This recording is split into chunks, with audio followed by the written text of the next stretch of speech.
And we are live. Welcome back to the channel. It is chosen Wizdom Football, a channel for the football purist, the critical thinkers, the deep thinkers, the people who like to think about football a little bit too much, maybe.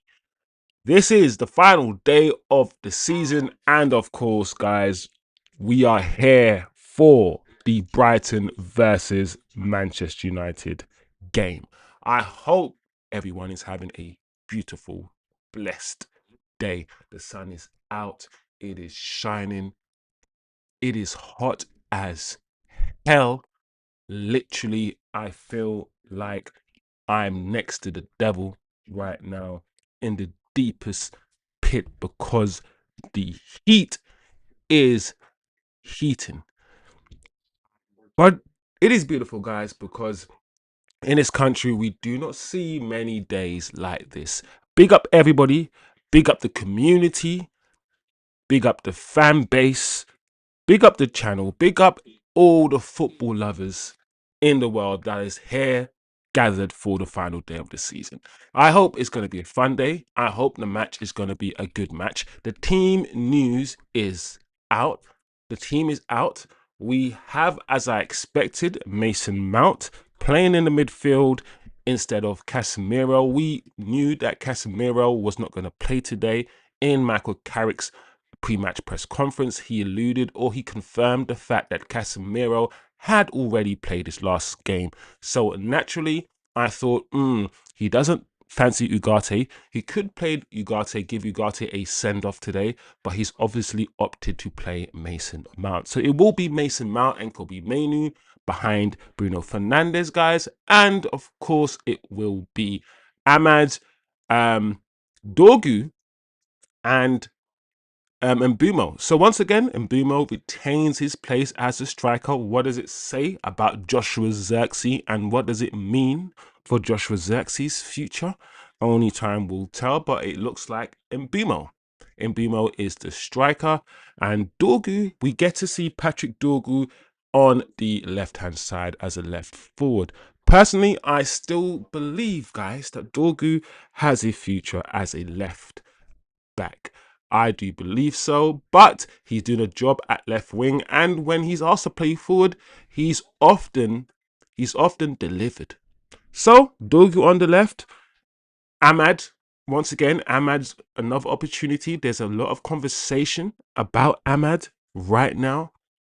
People already writing him off. People already looking into the future, saying that Ahmad potentially, the writing might be on the wall for him. I don't believe that. Not yet. Not yet. I believe in Ahmad's ability, but I do believe that something's happening up here with Ahmad. So Ahmad, I hope you have a good game today. I hope everyone's feeling good. It's the final game of the season. Arsenal, guys, have already won the league. They've already won the league. We did a little moment of silence in the last stream. Big up Turkish in the chat. Big up everyone who's passing through. How do you feel, people? How do you feel about Arsenal winning the league? Are you over it yet? Has it sunk in? Maybe because they haven't lifted a trophy. Maybe because you haven't seen the parade and you haven't seen all the fireworks and all of these things. Maybe because we haven't seen that yet. It hasn't sunk in for us that Arsenal Football Club have won the Premier League. Let me know, guys. Arsenal or Manchester City? What would you have preferred? Edison,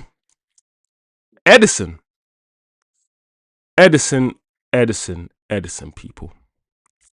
Edison. The news about Edison is gathering pace. The news about Edison is gathering pace, and I know not everybody is sold on the idea of Edison. I appreciate that. Edison's a midfielder that we have been looking at for a number of years now. And not only us, a lot of clubs have been looking at him. He is a midfielder of a certain profile. He is a box-to-box, aggressive, dynamic midfielder. That's what he is. He's not someone who's overly creative. He's not someone who is a goal-scoring midfielder. He's someone who is more Roy Keane than he is Paul Scholes, if you were going to profile him. But the noise about him has cooled off. It has cooled off over the last few years. We thought by now he would have got his move away from Atalanta. But what does that mean? What does it mean? Because let me tell you something, guys. These high-profile midfield names that we keep going after, that's all good. But I don't mind a shrewd signing, guys. I don't mind a shrewd signing. I don't need names. I've said it before. His profile. When's the last time Manchester United Football Club? Because Ugarte was supposed to be that. He wasn't. Right? And Casemiro was supposed to be that sort of dynamic profile. But even Casemiro doesn't really have the legs. He doesn't have the dynamism anymore to go up and down the pitch. When's the last time we actually had a midfielder who could dominate other human beings physically? We haven't had that for a while. And I believe, listen, I believe we need that profile, whether we get that profile from a Baleba or an Edison. I don't mind. So why not? We got half an hour, 25 minutes, guys, until the game. Big up everyone in the chat. Let me know what you're feeling. Let me know what you want to talk about today, guys. It's a free show. Well, it's a free show, I guess, in the sense that you're not paying. But it's a relaxed show today. It's a final game of the season. We're here. We're going to watch some Edison comp. Why not? And yes, guys, I know it's not all about YouTube and seeing someone's best bits and all of these things, but why not? If we are going to sign this guy, let's try to understand and manage our expectations in terms of who he is. And while I will say this, guys, I'm not expecting Edison to be a starter. That's another thing in his defense. And that's another reason why I am not against this signing. I'm not against this signing. If you ask me if I would prefer another signing, yeah, I would. That's a nice goal there. I would. But as I said before, you know when you're shopping in the rat shops, you know when you're given an opportunity to buy a diamond, a blue diamond, a red diamond, and a green diamond, and it's like they're all diamonds. I feel like that's where we are. I might prefer another signing maybe, but he's still the signing I feel like we need. And I will not be against the signing because I feel like he's a good footballer. And as I said before, we haven't had this profile. Look at that finish. What a finish. Right foot, slap. It's a penalty. I mean, I do think about a few things when it comes to Edison. What a finish. I've seen that finish so many times. I do think of a few things. One of the things I think about wow, what a finish, when it comes to Edison is why hasn't he put his stamp in a Brazilian first team yet? Is there a stat that says Edison's only had a handful of appearances for Brazil? And I look around at Brazil's midfield and I see that Casemiro's still playing. And Casemiro is what, 30 whatever? I think to myself, why hasn't Edison absolutely said that Brazilian midfield is mine? Right? Why is Casemiro still getting picked at his age and Edison's 26? I know that's not the best excuse, but that is a thing. That is something to think about, right? It's got a decent range of pass. One thing, listen, at the end of the day, guys, this is what I'm gonna say. Big up Ivan in the building, bro. What are you saying, Ivan? Sorry, guys, don't hate on me, but Sanderberg would have been a better option as backup. Only 1 year older, Premier League experience, and plays for his country. Yeah, No. Ivan, I don't mind people saying there are better options. I think people saying there are better options than him are valid because there are better options. I don't think I will disagree. I've literally just said that. But when there are better options, but he's still a good option. Like, when someone else is a 7.7 and he's a 7.6. So it's like, yeah, that's probably where I am mentally with this, Ivan. You know, that's probably where I am, Ives. We haven't had because think about this, guys. Another thing, what I'm seeing right now, especially in this compilation, and what I know is that short passing or long passing, Edison can pass the ball, and he can pass the ball like the Casemiro can pass the ball, right? That is something we've not. Ugarte is not a great passer of the ball, guys. Ugarte, like even Ugarte's short passing is not great. Ugarte's long passing is absolutely abysmal. If you are more than 40 yards from Ugarte, he's not going to find you. He's not going to find you. Edison will. Edison will. Listen, Edison is not the perfect signing. But like I said, that strength there, the ability for this guy, yeah, and a lot of these comp, yeah, a lot of these Edison comp guys will be him literally just muscling guys, just bouncing off another human being and saying no. We haven't had that for a while, bro. So the fact that he can just bounce a man off his shoulder, just physically dominate somebody. We forget, yeah, we forget that the Man United under Fergie, we had players that were never muscled off the ball, really. Like even players like Paul Scholes, guys. Paul Scholes was a dirty player, bro. Paul Scholes was always kicking people. Paul Scholes was always just rough, keen, rough, Carrick in your face. Ronaldo in your Rooney, bastard. Fletcher, Rio, Vidic, Evra. We, the way that Newcastle are built and the way that Arsenal are sort of built, those are kind of like in terms of the profile, in terms of how aggressive they are. Those are traditional Fergie Man United sort of profiles. Like, go and get me. Listen, even though it didn't work out, go and get me a Jemba Jemba. Fergie understood very long time that you had to dominate the midfield. Wow, that's a good turn. Dominate the midfield physically, bro. And the thing about Edison, yeah, the thing about Edison for me is that no matter how much we wish, that's a good finish. He's just good on the ball. Look, he's just good on the ball. I'm telling you guys, there's no reason to be annoyed or upset at this signing. That's all I'm saying. Yes, there are other players, but for how much he's going to cost us, which is rumored, guys, to be around £38 million. And we have to also admit, despite what we want, guys, despite what we want, Man United have a budget. They actually have a budget. And they really want, this is what United want, Ivan. They want three midfielders. And ideally, these are the sort of the price range they want. They want one high profile £80 million signing. Right? Whether that's Tonali or whether that's Elliot Anderson, we will decide. Then they want like a 60 to 70 sort of £1 million player, the second tier.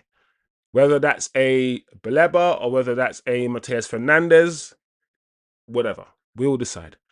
And I feel like the third player, the extra player, is the sort of like, can we get a little 40 million? Can we get a little? And I feel like this is the Edison. Edison is that, damn, he's only £40 million. We need to get this guy. And he's not a starter for me, Edison. That's the main thing. We're getting rid of an Ugarte who's not a great short passer, not a great long passer. He can't dribble. He doesn't have any flair. He can't drop a shoulder. He's not aggressive. I'm not saying he's terrible, but he's not the greatest at these things. And then we're replacing Ugarte, who we never use, with someone who's just much better at every one of these things. We've automatically raised the floor of our midfield. If he's the bottom now, because right now the bottom is Ugarte. And if Casemiro is injured, we have to play Ugarte. So Ugarte is the bottom. If the new low, if the new floor is flipping Edison, then I'm like, cool. If that's the worst midfielder we have in our squad, then I'll take it. I feel like that is what I'm saying. Now, yes, we can get other midfielders. I agree. But all I'm saying, guys, is that I hear the concerns of the fan base. I understand the negative thoughts and opinions of Edison, because I also have them too. I just feel like the positives slightly outweigh them. And this is supposed to be like the third signing. If this is supposed to be the third sort of signing after the two big signings, but we're just doing this first because he's available and we can do it quickly. Cool. Get this sign out of the way, then get your Tonalis and your marquee signings or your Elliot Andersons later on in the window. I feel like a lot of people also might be underwhelmed because Edison seems to be advancing and he might be the first one in. But guys, he might be the sixth one. He might be the easiest one to get. Doesn't have all the shine on it. He doesn't have all the shine on him like the others do. But I don't know. But I don't care about names as well, guys. As long as there's a direction, and I trust Vivell and I trust Wilcox a little bit more now, guys. So big up, everybody. What's Ivan saying? Big up, bro. The thing is, Ugarte has ruined our lives so much. Anyone would be better than him, but we forget that we have bigger things to achieve.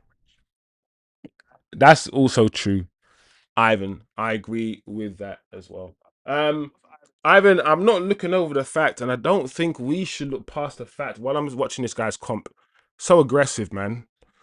This guy's a Champions League. He's in the Champions League. He understands how to play in the Champions League. He's one of the better performing midfielders in the Champions League. So while he's not got the Premier League experience, anyone who's dominating Arsenal in the Champions League for Atalanta and doing certain things he's doing in the champs, I'm gonna look at. So, like I said, cheeky little £40 million, guys. He's gonna cover more ground than Casemiro. If he plays a few Champions League games, FA Cup games, next to Matteus Fernandez, while Kobbie and Tonali, Mainoo and Tonali, and Bruno might be the first choice, right? Let's say Kobbie, Mainoo, Tonali, Bruno. That's the first choice midfield, right? Cool. And then we have a whole second choice midfield of Matteus Fernandez, Edison, and I don't know, I guess Mason Mount. That's not all of a sudden. It's not the worst, I laugh, guys, because of Mason Mount, but it is what it is. So he's gonna cover more ground than Casemiro. He's more aggressive than Casemiro is.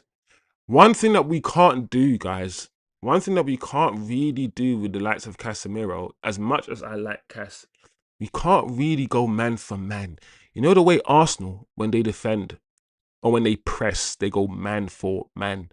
You have to beat them man for man, and they're physically strong, they're quick. We don't really go man for man like that. And one of the reasons why is because our midfield isn't dynamic enough to do it. Edison is dynamic, guys. Edison is dynamic. Big up Ivan, like I said. Big up the chat. Look at that tackle.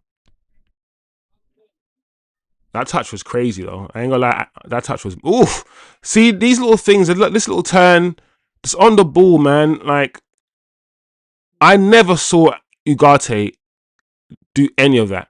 And I never saw a comp of Ugarte doing any. Look at this. Give me the ball. Give me. Like I said, guys, I'm not saying, yeah, I would start Edison most games. For me, Edison might be fourth choice midfielder. I'm just getting used to the fact that we're going to have Edison. That's all. Just getting used to the idea or the type of player he is. And where I see him play, look at that ball. He can pass the ball. What the hell? That thing has come off screen. Why is that thing on screen? Yeah. Let me look at that pass again. I know it's just a pass, but yeah, look at, this is a nice pass. Look at this. I've never seen Ugarte do this in my life. Another part, a good pass. Look at this. Slap. Just play some long range pass. Look at that. Pass, slap. Look at those passes. I've never seen Ugarte do anything like this. Ugarte is just 5 yards. Do you know how limiting that is? And that's one thing I get onto Kobbie about as well. One thing I've said about Kobbie Mainoo, and I have been consistent with this about Kobbie. I love Kobbie Mainoo. I'm brilliant. I love watching him play football. I wish Kobbie Mainoo's range of passing was a bit better. Listen, it's not every day you find a Paul Scholes. I understand that. You know, or Xavi, or Carrick. But Kobbie Mainoo floats, might do a little 30-yard float pass, you know. But I want him to drive. I want him to do driven Paul Pogba passes from deep. I want Kobbie Mainoo to have the confidence and the ability to pick the ball up from the back four, right near the D, and spray a 40, 50-yard pass to Mbeumo. Kobbie wouldn't do that. Kobbie would play a 5-yard pass to Bruno. Like, I want Kobbie. I wish Kobbie's range. Kobbie's a good footballer. Tight spaces, intricate. He's intelligent. But whether he's not confident enough yet, he needs more practice, or maybe he prefers to keep hold of the ball, so he plays less risky passes. I don't know what it is, but we don't see the highest of ranges of passing from Kobbie Mainoo, if we're being totally honest. So the fact that Ugate's range of passing is much worse, guys. And what I'm seeing right now in this comp, and it's only a comp, it's only YouTube, all of these things, yes, we know, guys, but Edison can pass the ball. Edison can pass the ball. He's good under pressure, good in tight spaces. He's strong. He's not going to lose duels, guys. And in the Premier League, for me, duels are so important, especially in the Premier League. We understand this is a physical league. The British really, they want this to be a fight. They really want it to be gladiators, but they can't. So they'll get football as close to fighting as possible. So this will always be this will always be the most physical league. This will always be the league that resembles fighting the most, because that's technically really what we want. This is the Colosseum. This is technically the Colosseum, but rather than fighting, we're playing football. We need a combative midfielder like Edison. We need a midfielder who never ever loses his duels, who always dominates. And Baleba, of course, could still be a signing.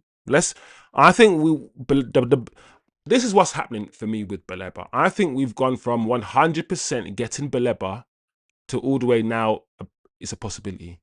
I think with other midfielders now being open to coming to Man United and being available, I think we've gone from we're definitely getting Baleba to we still could get Baleba, but it's no longer definite. So it makes the Edison profile interesting. He can play as a 6, the deepest guy. Ugarte can't play as a deepest guy. So all I'm saying, and he's cheaper than Ugarte. He's cheaper than Ugarte in a period of time where midfielders like him could easily go for like 50, 60 million. I think, guys, big up Ivan, like I said in the chat, and Turkish. I honestly think, guys, his fee and how much he's going to cost Manchester United is a big part in why we're getting him. I think in an ideal world, if money was no issue, we might not get him, and we'll get someone else that cost 80 million. If money was not an issue, guys, we'll get Tonali and Elliot Anderson, and you know what I mean. But because we have a budget, I really do believe we are trying to get an 80, 90 million pound one, a 70 million pound midfielder, and a 50 million pound midfielder. We don't want to spend more than 200 million pounds, ideally, on 3 midfielders. Similarly, we bought 3 strikers or 3 attackers, and I believe we spent just over 200 million. So last season we spent just over 200 million. Wow, the video's gone straight onto Tonali. We'll stop the video right there, guys. Anyway, no, I just thought, you know what? I just thought, guys, as the match was so long before starting, I thought we'd come here, have a chat about Edison, since Edison seems the most likely, and Edison seems to be the signing that we might do first. And I want to also say that just because we might do it first, guys, it doesn't mean it's the most important signing. It just means it's a signing we can do the more easily. We might even wrap up everything and still do the signing or complete the signing in a month's time. Everything could be ready, agree personal terms, agree this, and Man United might decide, you know what, let's actually complete the signing in a month after we get Tonali or whatever it might be. So big up everybody. Like I said, why not, guys? Why not have a look at Edison for a little bit, just to see what type of player he is, just to have a conversation on what we could get, what he could bring to Manchester United. There's a lot more conversation to be had about that, guys. Big up, people. We are 5 minutes from kickoff. Brighton versus Manchester United. We are away from home. We got 5 minutes to kick off, guys. What do you want to talk about? What do you want? Because we could take any conversation. We can talk about the season in general. We can talk about Amorim. We could talk about Carrick. We can talk about Bruno and Bruno winning the player of the season. My opinion on that will be probably a bit toxic, if you want to call it that. You want to call it that, maybe. People want to call it that. But my opinion on it will be honest. Did Bruno Fernandez, even listen, put my Man United hat on and my bias Man United hat on, I'm like, yes, I'm glad. But then, if I'm being honest, people, I do not believe Bruno Fernandez was the best player this season. Because I remember in the double pivot, the first half of the season, when we were saying he was okay. He was losing the ball. He was doing this. I remember at the beginning of the season, half the fan base wanted him sold. We started the season with him in the double pivot with Casemiro, and we were just okay. He wasn't great. He came alive. He came alive in the second part of the season when Carrick got the job. So my question, therefore, is this. If you play well only for half a season, do you deserve to win the player of the season? That's my first question. Then my second question is this. My statement / question is this. I believe he got player of the season because of his assists, the 20, which is incredible. And I understand why someone achieving something like that, it makes you, especially in this world of capitalism, which you only think about the output, the end product, the end goal. The process is irrelevant. How you get there is irrelevant. And in a world where it's all about stats and figures and data, goals and assists is unfortunately a metrics that is used to rate how good a footballer is. And it's unfortunate because it's very narrow-minded. You can get assists by taking all the penalties. The assist doesn't tell you what the assist is, how the assist is, or nothing. So I believe he was voted PFA Player of the Year because of his assist record, which is phenomenal, guys. I'm not saying it's amazing, but it doesn't tell you much apart from just the record. and because he is the standout market machine for the Premier League. He's an all the Premier League marketing, all of it. He is the marketing guy for the Premier League. The Premier League protects Bruno Fernandez a lot. So I understand. I do understand people who are like Declan Rice, who has been consistent through the whole season, more or less. Hasn't been amazing every game, but he's consistent more or less throughout the whole season.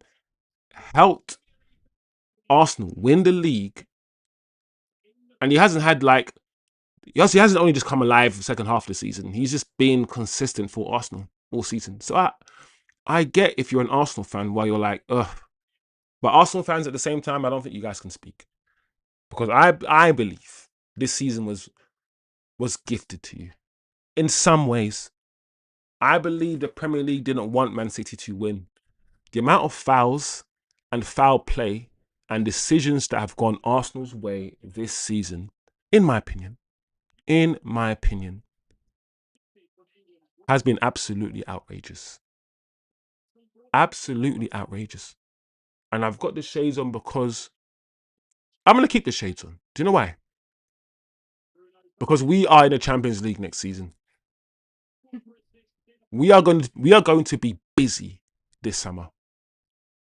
We forget that we still have players to sign. We forget that we're going to have about 80, 90 million pounds coming in. We forget that Rasmus and Rashford combined should be about 60 to 70 M's. As well as money to spend because Champions League football. Guys, we are literally a couple seconds away from kickoff. Don't worry, even though I'm rambling, we are here to watch the game, but it's the last game of the season. So we will talk about whatever we want to talk about today, people. And Atro just stepped in the building. Big up Atro Damas. Big up Atro Damas. Big up Ivanasaur. Yeah. Big up Turkmakian.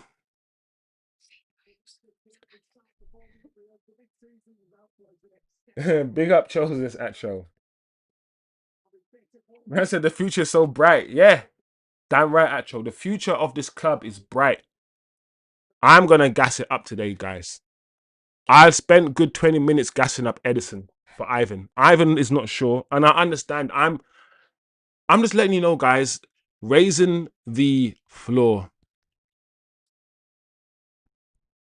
Raising the floor of the squad is good. And here we go, guys. We have kicked off Manchester United versus Brighton. Martinez and Maguire playing centre back. We have Mazraoui playing the right back. So no Dallo. We have hope, guys. There is hope. There is hope. Sometimes you listen to your manager say Dallo's essential, and then in the last game of the season we see no Dallo. Sometimes we just got to be happy about that. Sometimes you got to be happy about that, guys. Let's go, guys. We're going to win this game. Oh, already. It has begun. Already. Brighton are bopping it.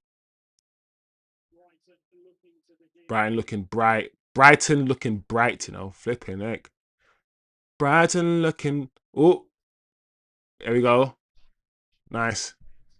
Good. Well done. Well done. Well done. Well done. Get the ball out. I love the way we played it out there. Mazraoui on the counter-attack on the right-hand side. Beautiful. I love the way we played it out there. Good. One touch. That's it. Sometimes, yeah, it's just good to just play a little one-touch football because it stops the team from want to press you. After a few running around and trying to get the ball, like Barcelona used to do, after like a few one-touch moves, you kind of stop chasing Barcelona and you realize, you know what? I'm not going to win the ball. Let me back off. Oh, Mason Mount, cross.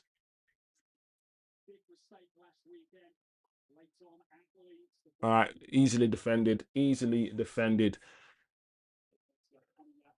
There's a speed. There's a speed and intensity and purpose from both teams. Oh, Mason Mount. Nice, Mason Mount. The way he closed him down. This is the thing about Mason Mount, guys. Let me tell you something about Mason Mount. Mason Mount is that player that anytime, you're like, Mason Mount needs to be sold. Mason Mount's gonna score a hat trick today. He's gonna score a hat trick because that's what he does. He's injured the whole season, doesn't do anything, and then once you've had enough, he just scores a hat trick, and he reminds you that there is talent in Mason Mount. I've never said this guy can't play football, and I feel like this might be one of those games where he's just feeling good about himself. Mason, we'll see. Last game of the season and all that. It might be one of those games where Mason Mount feels a bit arrogant and smacks in a goal. We will see. We will see. You know, one of those Mason Mount games. He gives us a game a season, doesn't he? Right? Maybe even 2. He does that, doesn't he? He's injured he plays about 10 games a season. Oh, Ahmad. Unlucky Ams. See, that touch there from Ahmad, that's the kind of stuff here that he was doing before. Just off the cuff, the first touch, bam. And while it didn't work out in that move, you know when he's like, I want you to keep trying, Ahmad. I don't want you to be discouraged and be like, the next time you get the ball, you don't do it. No, no, no, no, no. Oh, that's a foul. Do it again. Because that little inventiveness, which is the word, I think, inventiveness that you just did. What the hell? Who was that for? Who did that?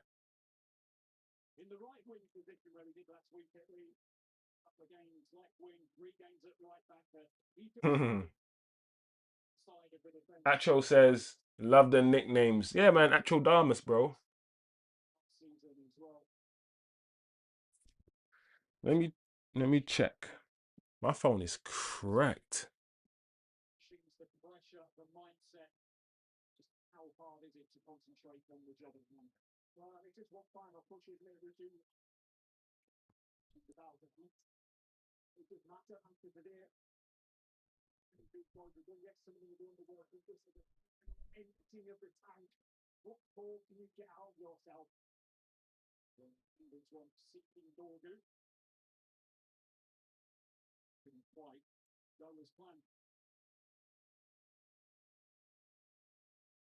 What a job Michael Carrick has done. Since returning to Manchester United the second time in... Yeah, I don't know. I'm trying to... What quote? Actually, been busy.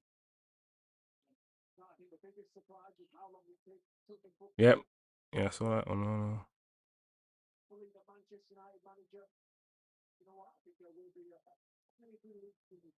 The heat, guys, is crazy. I realize you can see my TV on my screen on your flipping through my glasses.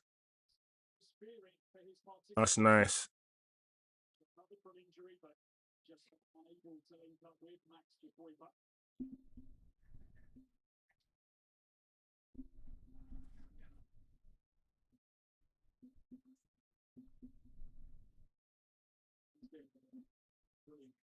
For Manchester United, Michael Carrick, winning 11 of 16 games victories, amongst those against Arsenal, Manchester City, Liverpool, Chelsea. All right, sorry, I just saw it. Flipping heck, I mean, what the hell? Big up, Atro. Yeah. That's a bad boy quote. Atro, you're talking about the quote about the mentality, about the reporter saying there's nothing left to play for. And Carrick responds by saying, and that mentality right there is exactly why some clubs never become elite. What do you mean there's nothing? Yeah, Michael Carrick, my N-word. You know the ones, yeah? As a black man now, I want to say, Michael Carrick, So I'm joking, guys. Oh, man, don't ban me, bro. I'm joking. I drew at me, I met, man. Oh, clear the ball, man, with the French. Nice. Oh, bro, we under some pressure right now, bro. It's crazy. Come on, man. Oh my gosh. Guys, this is not good enough. Oh, ref. All right, 7 minutes on the clock. Both teams, yeah, I'm happy because both teams are actually playing like they want to win the game. Actual, our fear was last game of the season, nothing to play for. All of these things, we spoke about that. But then I said, you know what? Let's flip it on its head. Last game of the season, you want to go out on the bang. It's sunny. You want to impress the man. All of these things, it might be your last game. So far, both teams look like they're here to play. But we do need to start putting our foot on the ball, though. This frantic heavy metal football is cool, but let's try and get our foot on the ball. Yeah, exactly, chosen. That's what I'm on. Raise the floor. Yeah, guys. I'm not. Once again, let me repeat myself. I understand Edison is not the spicy name, even though he's Brazilian. I get it because he's not actually the major signing. Put it this way, guys. If we started last summer with Lemens 20 million, you guys would have been like, "What the hell?" But we did Lemens last. The guy the dry signing we did last. Yeah, cool. We're just happening to do the dry signing first. Look at it that way. We've done the dry signing first. Now we need to get our 70 million pound midfielder and then get our 80 million pound midfielder. That's all. Raise the floor. Raise the technical floor of the squad, guys. If the worst midfielder we have in our squad, oh, that's a crossing for Brighton. We need to wake up, guys. If the worst midfielder in our squad is Edison, Champions League player, then I'm okay. I'm okay. Big up Tim. Big up Tim. Big up all going to score draw. Yes, niche fan. Yes, niche fan in the building. Niche fan in the building. No, other one. Some people get their special entrances like WWE.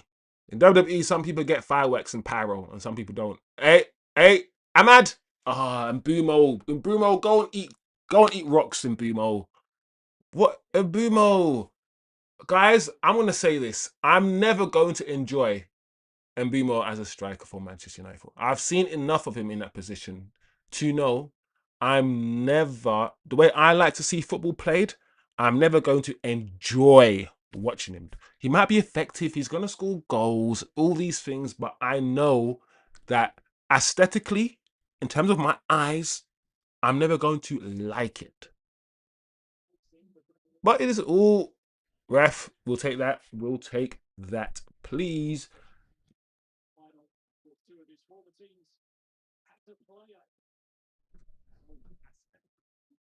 Niche fan, niche fan. I'm not gonna lie, niche fan. This is what I say about Amads and the Sanchos and those sort of tens. I wish Amads, the Sanchos, I wish the 5 foot players could play 10 in the Premier League. I think if you ain't got that crazy low self, oh wow, Brighton, if you ain't got that crazy low self, low gravity and close control and the strong, like Messi could maybe play 10 in the Premier League. But the Premier League, to play those sort of guys in a 10 now, where the Premier League is going, it's not easy. I don't think it's easy to play those sort of players. I think they are 10s because they're not dynamic wingers. They're not the 1v1 demons like the Rash. Well, he's those. I mean, it's hard to. Are they? Is Rashford? They're not those sort of wingers. They're more dribblers, silky. They're more Hazard. They're closer to Hazard than they are to explosive winger. But then there's different types of wingers. Like Giggs was very silky. Best was silky. We had Aaron Robin that was silky and he was a winger. So you don't need to be a speed demon. I mean, even though all those guys were also quick, to be fair. But I don't know. I feel like to be a winger now, you have to have pace. And when you start like Sancho doesn't have that pace to just explode past someone, and Ahmad is looking like even in Bimo, like they don't have, and also everyone's getting quicker in the Premier League. Everyone's getting quicker. Back in the day, you had Gary Neville fullbacks. There we go. Finish. Brighton are getting closer, guys. Back in the day, you had Gary Neville fullbacks that they weren't quick. You can't be a slow fullback now. So a lot of players are losing that physical advantage they had over each other, I think. Like some equalization of athletes. Like everyone's looking for athletes now. And because everyone is looking for athletes, the difference between these athletes will maybe soon become very minor. I don't know. This is a hypothesis. Oh, there you go. I might just got muscled off the ball there. Guys, we're losing. I mean, we didn't really have control over the game. First sort of 12 minutes, but yeah, I don't remember us since the first 3-4 minutes. I don't really remember us having the ball, holding on to it, sustaining any attacks. So that's not, it's fine. It's fine. It means I can talk more, interact with the chat. Niche fan says 4-1 to United today. I want to smoke what you're smoking, Niche fan. I really do. I want to smoke what you're smoking, bro. I'm joking, man. It could be. I doubt it, but it could be. Yeah, Lemens was a bit slower. I know what you're talking. I even know what you're talking about when you said Lemens was too slow.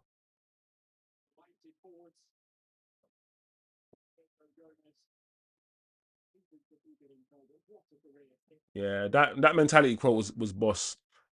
I ain't gonna lie, you're right, actual. That quote was crazy. That's the kind of like Thanos people would run, cherish it, run from it, or something. Destiny arrives. All the same. That's like them quotes that, yeah, when you make them, you're like, yeah, you've landed. You kind of landed. I think Carrick kind of landed with that quote. Carrick was like, what? Nothing to play for? What? What? What? Get the fuck out of there. That's what Carrick was like. Make sure you get your slush puppies, guys. Make sure you do you relive your childhood. Go to your corner shop. Get your slush, bro. get your slush, bro. Hey! Ahmad. Help him. Come on. See? Why couldn't... Man. I wish Ahmad took it. Nice. Luke. Luke. Oh, man.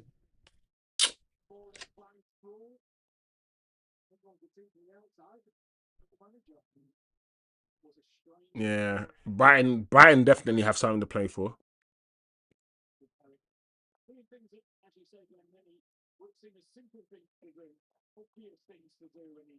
Niche fan. I don't want Edison. I want... What's that? I want Fernandez. Tonali. I think it must mean Tonali. Tonali and Fernandez. But if I said to you, Niche fan, if I said to you Tonali, Fernandez, and Edison, I don't understand why you said you wouldn't want Edison. I get if you said I wouldn't want Edison at the cost of those two, but someone says if you go, I want two cherries, and someone goes, hey, here's a third, you will take the third cherry, right? Because you're getting more. So I'm saying, why not Tonali, Fernandez, and Edison? Because you're getting what you want with Tonali and Fernandez, plus you're getting an additional player, a Champions League player. Fernandez never played in the Champions League. Yeah, Kobbie. Bruno. Do you know what? Even though Bruno started feeling himself second half of the season, I'm enjoying watching Bruno. I've said that I've not really and Bruno's not my type of footballer, right? Aesthetically, the way he plays football is not my type of footballer. But I have enjoyed watching him in the second half of the season. He's just that little turn there and that move was just, I don't know, bro. Oh,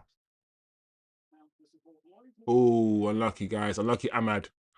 One thing that Ahmad hasn't done a lot of, you know, that cut inside thing and shoot. He tried to do it there and he couldn't do it. I think either people have just figured Ahmad out, or maybe Ahmad needs to figure a new way. A new way.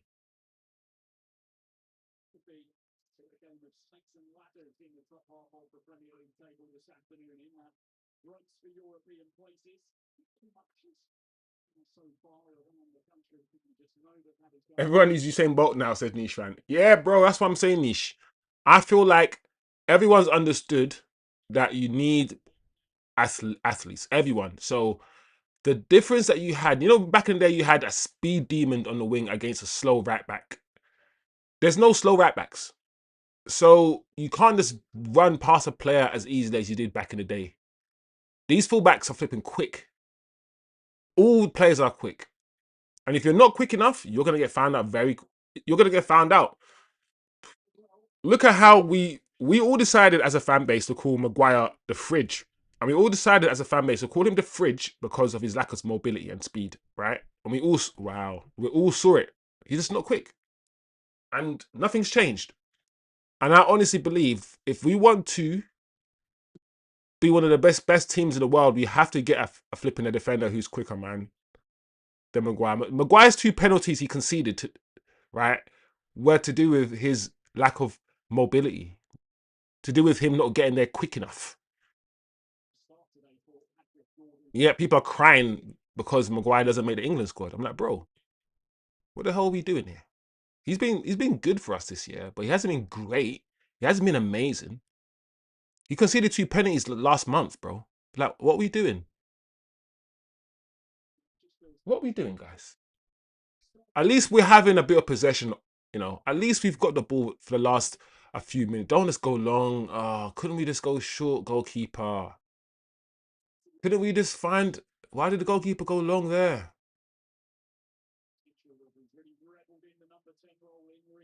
Couldn't you have gone short? We had... Oh, man. Oh, that was close.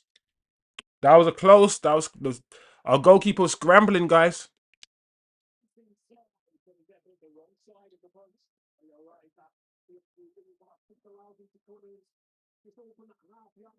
Yeah. Ahmad needs thing is Ahmad needs a bit more low center of gravity. Ahmad needs the Kobbie Mainoo. You know how Kobbie, he doesn't get muscled off the ball a lot, Kobbie, actually. Kobbie Mainoo can like bounce off you. Ahmad needs that.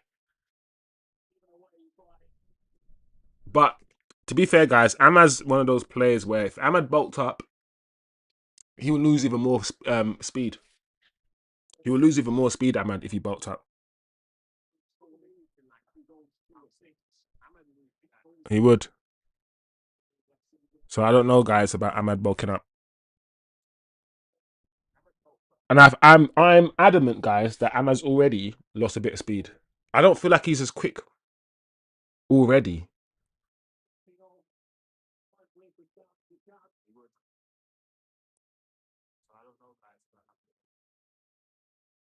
Oh, I'm not gonna lie, Nishan. I'm not overly bothered about who gets benched.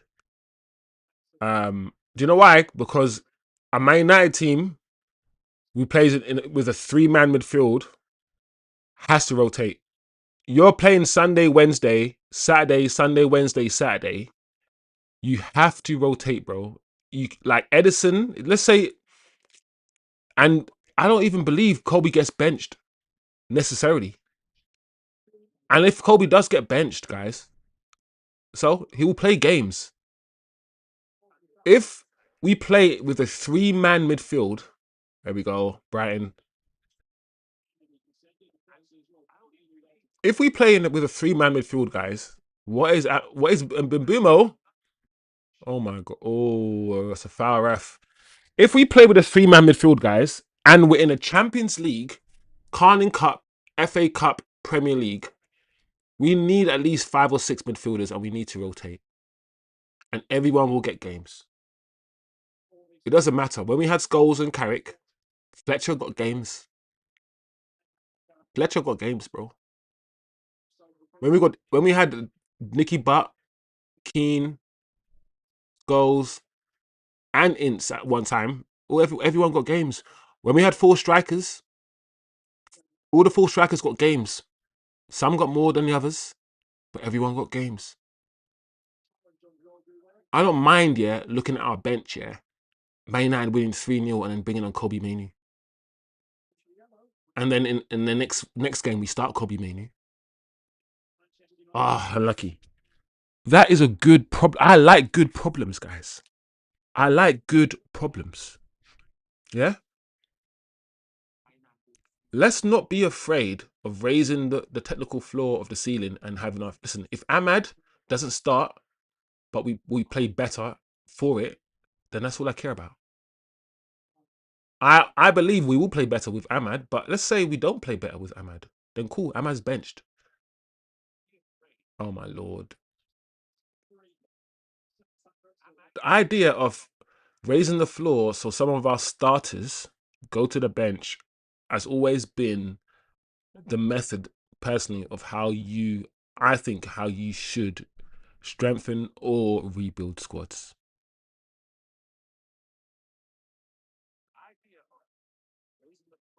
Competition for places, says Atro. Yeah, I remember when everyone wanted to play at Man United and everyone was just competing against each other for 4 places, and no one felt comfortable. So everyone knew that this game could be a last game for a while. I think you got to be able to handle that. United having some decent possession again, sure, but we're not going to score like this. The midfield's a bit vacant right now. I think, yeah, Kobbie's moving in. Why is Mason Mount there? I don't know. Yeah. Keep pushing. Keep raising the line. Dorgu on the left-hand side. Try to beat his man.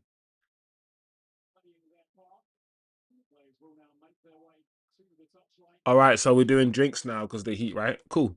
All right. Couple moments, guys, to chill, relax. What are you guys saying about the game? It's slowly starting to turn into the game I thought it was going to be. It started very quickly. What the hell happened to back of Carrick's neck? Sniper. What the hell happened to buy it? What the hell happened to the back of Carrick's neck? Man got bitten by flipping Dracula. Like, what go on, Carrick? Is that why he's so nonchalant, Carrick? He's just so deadpan because he's a vamp. That's funny, bro.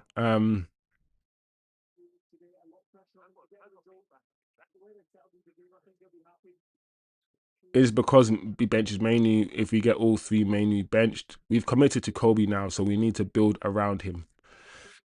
Yeah, but at the same time, Nishvan, I don't buy into building around. I hear what you're saying, building around Kobbie mainly, but I don't fully buy into building around a certain player. We keep that mentality. We keep doing that. I think we need to construct a team so no player is that special. That's where we want to go back to. Where yes, Paul Scholes might not be around, but Fletcher can do a job.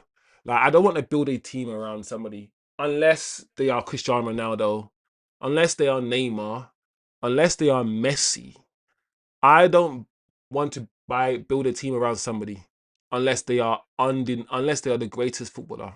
A Ronaldinho is someone you build a team around. This is my opinion, of course. And Eden Hazard, you build a team around. You let him do what he wants. I know what you mean. I think like that build a team around Kobbie, but I don't buy into any player having a right to start for Manchester United. I want players to I want Ahmad to start. I want Kobbie to start, but I don't buy into anyone has a right.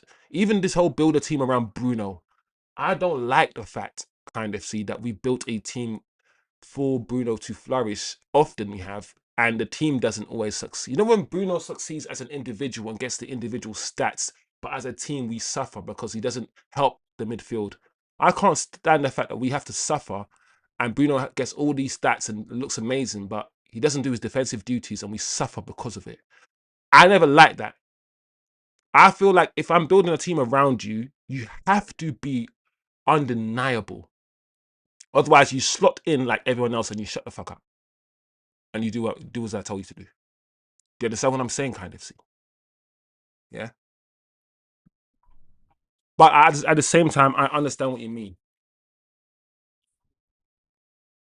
He's got a good contract now, Kobbie, and I feel like he is the future. He is the future of this club. I love Kobbie Mainoo. Such a good footballer, man.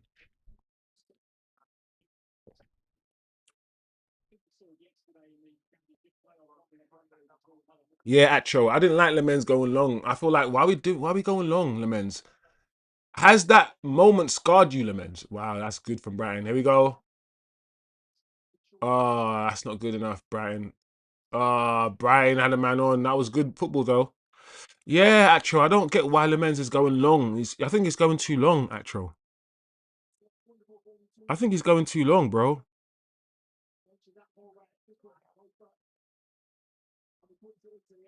City winning against Villa 1-0. City are flipping. Man United, guys, in my humble opinion, need to take advantage of what the hell is going on or potentially will happen at City this summer. Whether, well, take advantage of the fact Pep's leaving.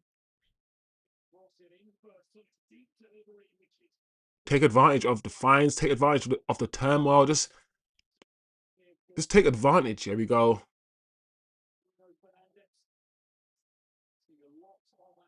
Ah, Bruno, it wasn't that pass.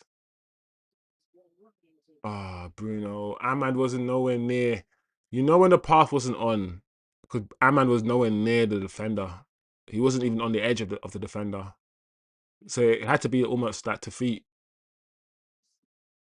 What's Luke Shaw doing? He hit Luke Shaw's belly. And there's one thing you can't do is hurt Luke Shaw's stomach. Don't you can do anything else, but don't you dare injure his tummy. That's the most important part.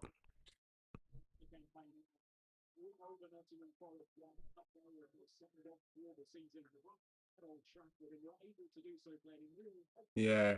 What are you guys saying about this?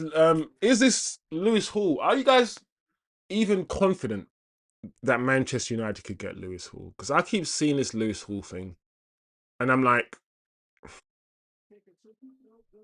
United are in for a left back, but I'm not gonna lie, people. I want a centre back. I want a centre back. The more I think about it, I need a centre back who's mobile. Oh, wow, that was lucky. That goalkeeper had to stretch for that. That was passed back to the goalkeeper from Brighton. It was crazy. I need a dynamic centre back, guys. I need a centre back who can move. Listen, Lenny Euro and Heaven, they're here and they're both 1920. They're not going to go anywhere. They're still for the future. I'm just saying, if they're not ready, let's not sell them. Let's just take our time with them. Listen, yeah. This Delit thing is crazy, guys, because Delit's only now had his surgery. We assumed Delit's already had his surgery and he was recovering. Now we're told he's only now had his surgery. Bro, this Delit thing, I don't know. I really don't know what's going to happen. Yeah. And this Maguire revisionism is good. It's great that people want to do the whole revisionism when it comes to Maguire. But I can't do the Maguire revisionism. Martinez is going to get injured soon. Like in training. So he's going to get injured soon. Maguire. I mean Martinez. So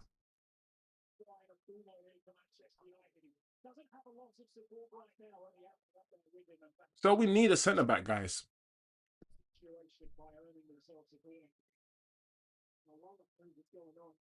I mean, ideally, our left side is centre back. So both Heaven and then Euro can play on the right side. Or, I don't know, man.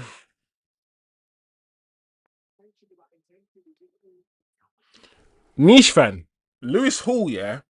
Apparently, niche fan is gonna cost around 70. Well, 70 million pounds is what is being touted, niche fan. That is why I'm like, mm, mm. I want Lewis Hall. I want Lewis Hall, niche fan. But I think 200 million.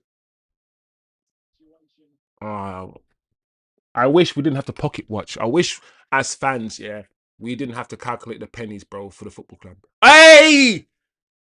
Dogu! Bruno's done it! Bruno's done it! Yes! Yes, Bruno has done it! That is it! He has broken the Premier League. I'm pretty sure that's it, guys. That's it. He's done it. He's done it. Let me change this Bumba Clark score.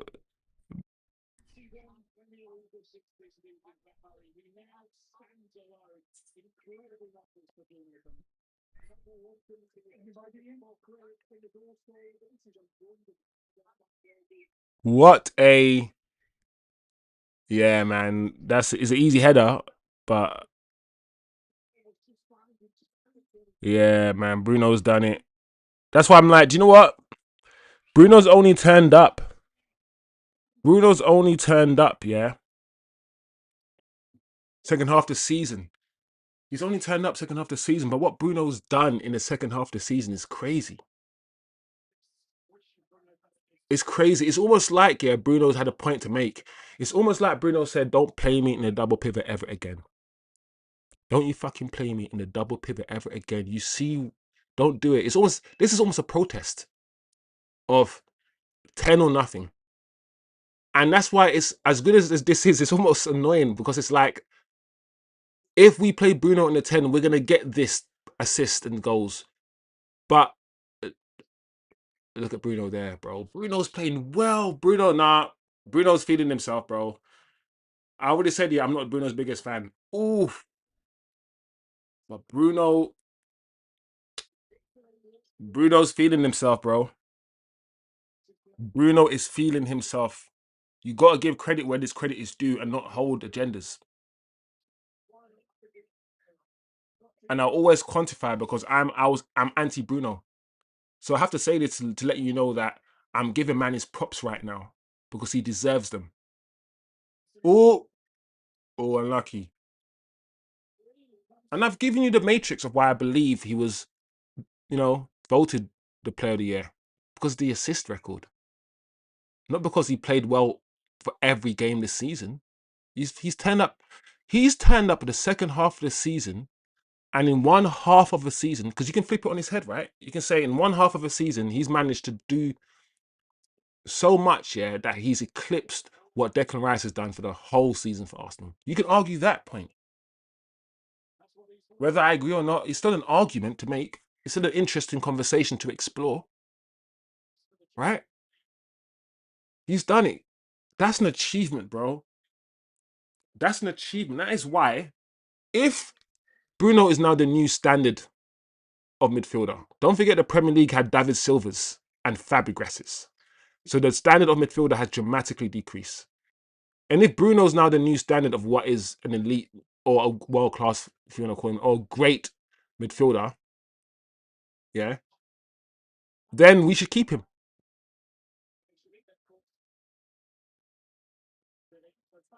You know, like I said, we had Gerrards and Fabregases and all these guys and David Silvers and Juan Matteus and proper geniuses on the balls, on the balls, on the ball. That's jokes. You know what I mean? But can we keep this guy playing the 10 role Just and make sure the two behind him are so dynamic, yeah, are so dynamic that Bruno playing essentially as a second striker is not going to matter as much because the two behind him, the double pivot, is going to be so dynamic. It's going to be okay. His deficiencies, Bruno, and sometimes him giving the ball away. We just need to continue to paper over or plug, which I guess is a team. I mean, that's the whole point of a team, right? In a team, Dorgu's out position there, Brighton out on attack. Oh, you build a team by looking at the players' weaknesses, strengths, right, and finding out what you need to complement the other player. So getting the best out of Bruno means you're going to be weak somewhere else. Get the player that will plug that weakness the most. Or you change the player like Bruno into somebody who might not give you as much assists as he does, but will plug the gaps that he leaves. So let's say you replace Bruno with someone who gives you 12 assists a season, but doesn't leave the defensive spaces. Is that better for the team if it means that Mbeumo scores two more goals, Cunha scores one or two more goals and gets an assist? I don't know. These are the kind of things you need to think about when you're constructing a team. Where you're weak, where you're strong, how to plug the gaps, what you're losing, what you're gaining, all of these things. Oh, Kobbie Mainoo. Ah, ah. That touch, the other touch from Kobbie was a bit too heavy. But I was like, Kobbie, go, Kobbie. Go, Kobbie.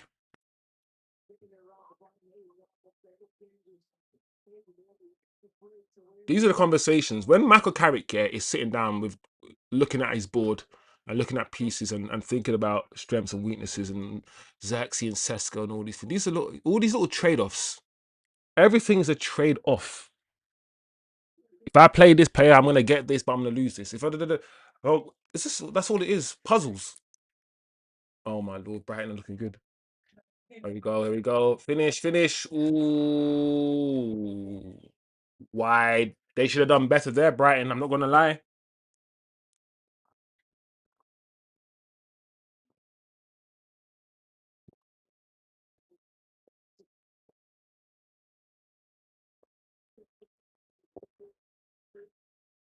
Ah,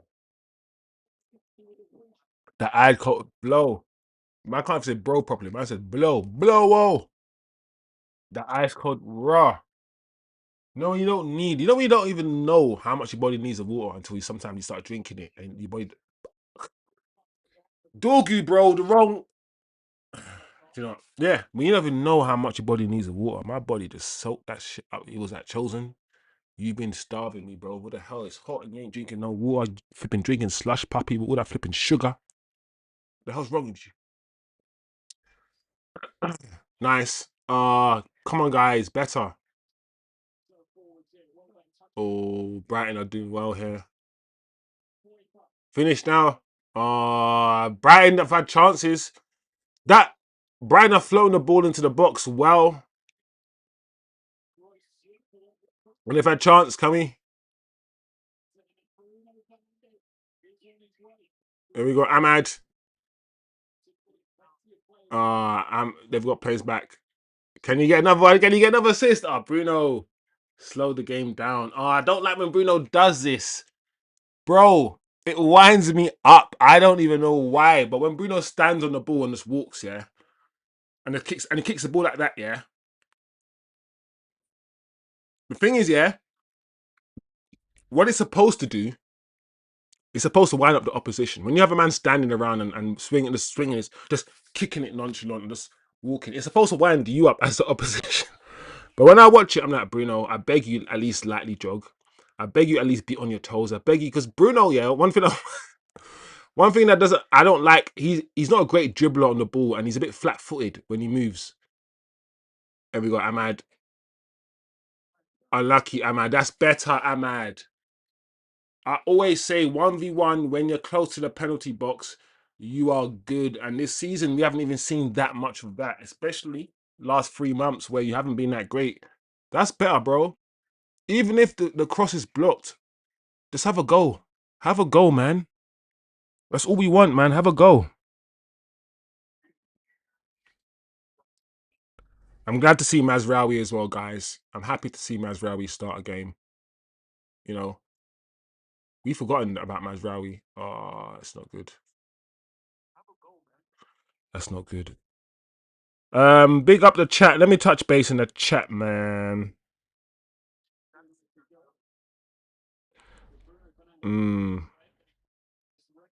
Matteus. Oh man, that's Luke Shaw's most important organ, bro. That stomach. Lewis and Murillo. I think we can get Lewis Hall if we take our time in the midfield. If the midfield situation don't rub us and we still got money left over, I feel like Lewis Hall, the left back. Oh, what a ball from Bruno's taking the piss. Nah, Bruno's taking the piss, bro. Nah, I need to rewind that pass to Ahmad. The way that that sort of like, no, that ball across to Ahmad was crazy. What a goal! What a goal! What a finish! That is what I'm talking. What a goal, Ahmad, Ahmad, Ahmad. Do you understand, Ahmad, bro? This is where Ahmad is deadly. If Ahmad has the ball in the penalty box, you have to foul him. That's what I'm saying. Back in the day when Ahmad, approached the penalty box, people were nervous because of his twinkle toes, and that's what I want to see. Ahmad in that box, quick feet. Don't be afraid. Look, bam, Ahmad. Look, boom. Ah, bro. Oof, oof, oof. Ahmad. Oof. Look at this. Bam, bam, bam. Oh my lord. Right foot. I ain't gonna lie. The reason why I'm excited about that is because as a footballer, I used to do that all the time, bro. I always used to get past players, by doing that simple shift from the right foot to your left foot and then forward. So it's a sideways move and then a burst forward. So the player's coming towards you, looking to tackle you. You shift it from one foot to the other to evade the tackle, and then you shift and you push it forward. So it's all that bam bam. I used to do that move all the time, and I used to wonder why does no one else use it? It's such an easy, and plus back in the day I was quick, I was fast, and I used to be like, why does no one else use this move to get past players, bro? Bro, I am happy, and the reason why I'm happy with that goal, guys, I said we need to score more team goals. We need to just tap ins. Give me tap ins. Give me one touch football in and around the box. Because that is also, listen, give me that. The reason why I'm excited also is because that is how you break down low blocks, right? That wasn't a counter attack per se. It wasn't that. It was Man United probing. We find it hard to break down low blocks. We've just shown right there, if we just take our time, be patient, play intricately, we can unlock a defense that's sitting deep. That defense was deep, and that build up to that move, bro. That pass from Bruno in the build up to that move, he's taking the piss, bro. He actually is. He's playing that them kind of passes there. Yeah, that's what Pogba would have done. That little sort of like volley, not volley, but sort of like the laces, and it skirts across the grass with your sort of like your laces. That sort of pass, bro. That's mad.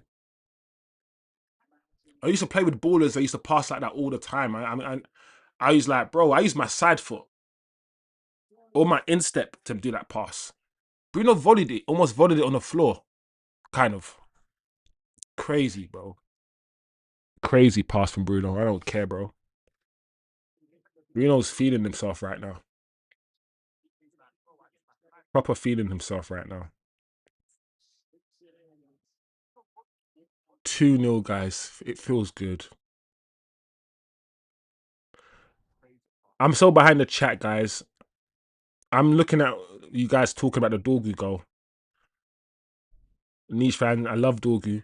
Dorgu just, you know them, you know, in England, we'll call Dorgu an honest lad. You know, that's what we'd say. He's an honest lad, ain't he? He's an honest lad.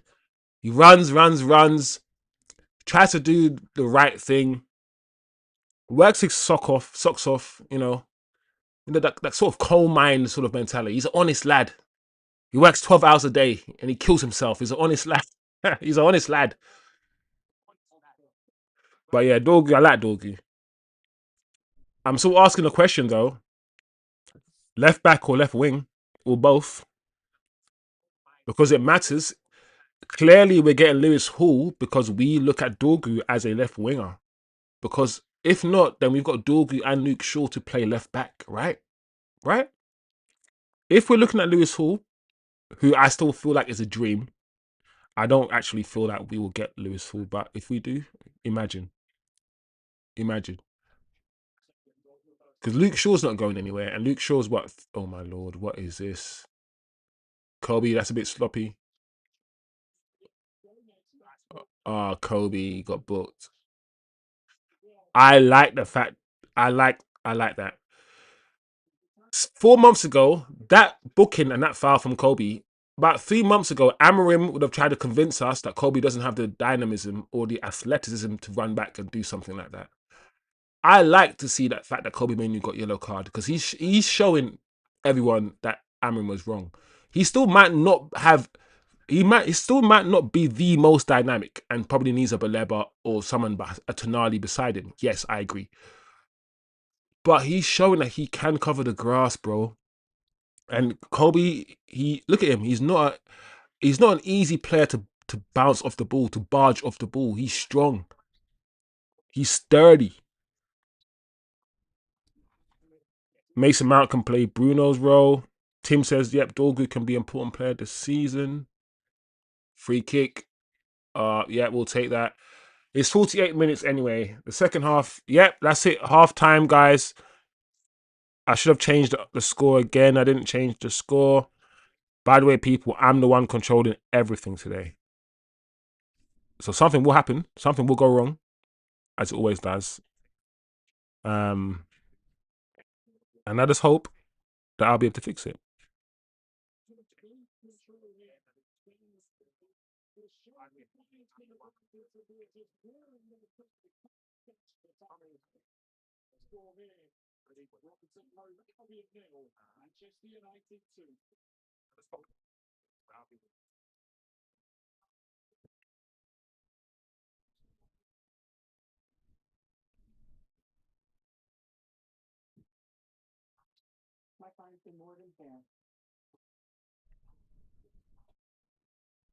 There you go. Took me a while, innit? Flipping. Change the score 2-0 Manchester United.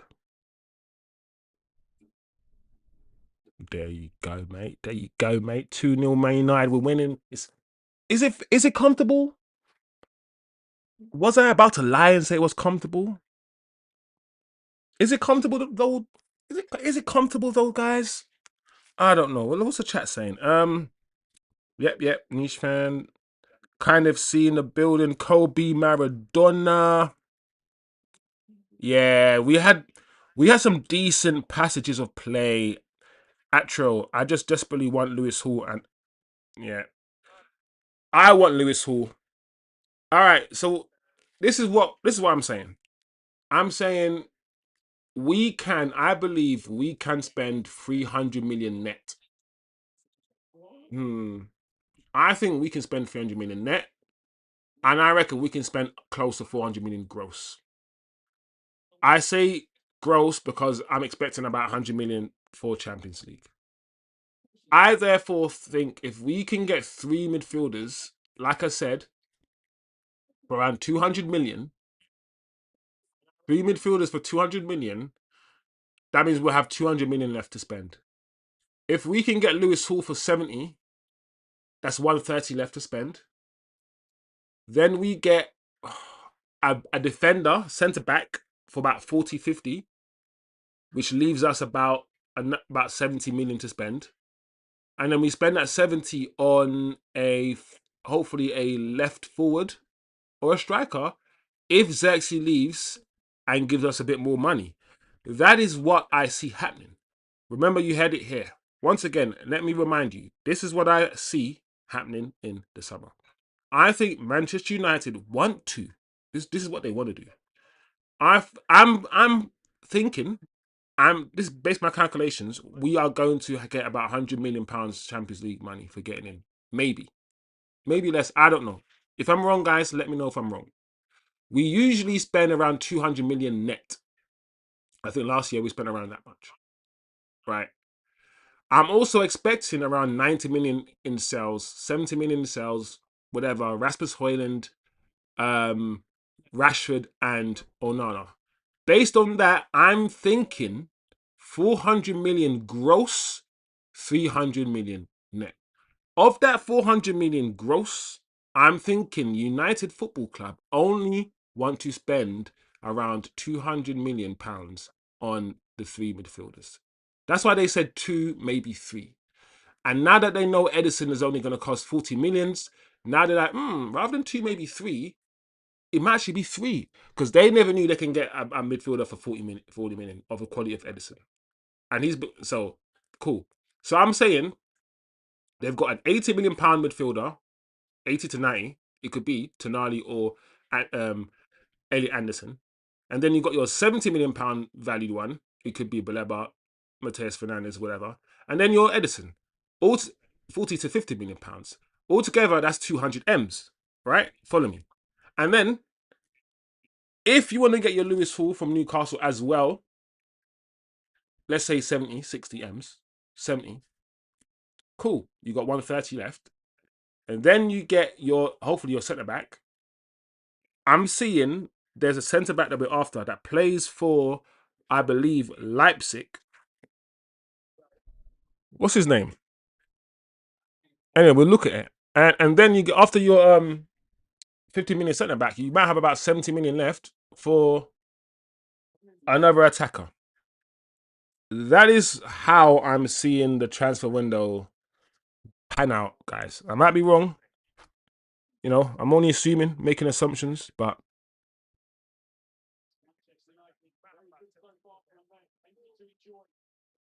I think it's Pavlovic. I'm hearing, guys, that we are looking at Pavlovic.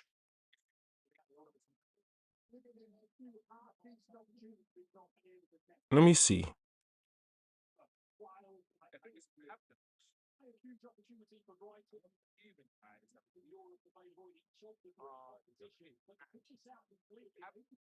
Let me look at Pavlovic. Is it Leipzig or AC Milan? Who does he play for?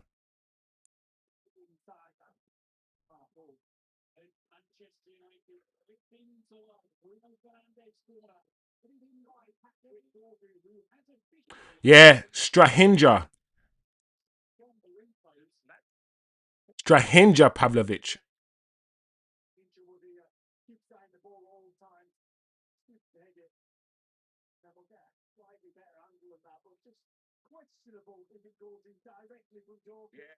Yeah. Man United are actively pursuing a transfer for AC Milan's 24-year-old Serbian defender Strahinja Pavlovic.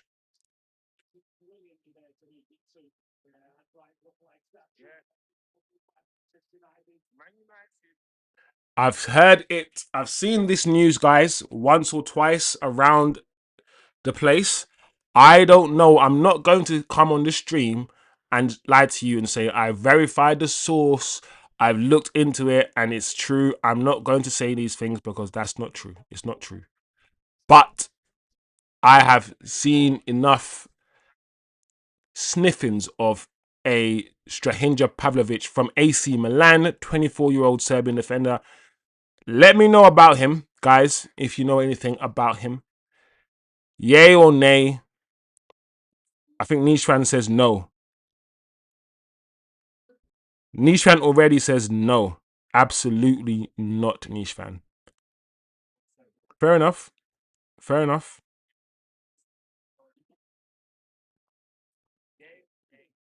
All right, let me How long we got, guys? We've got. Is it half time or finished already? Have I chatted and chatted all the way till flipping? 1 second, guys. Let me see if we can get some little video for this of this guy. Pavlovich AC Milan. 1 year ago.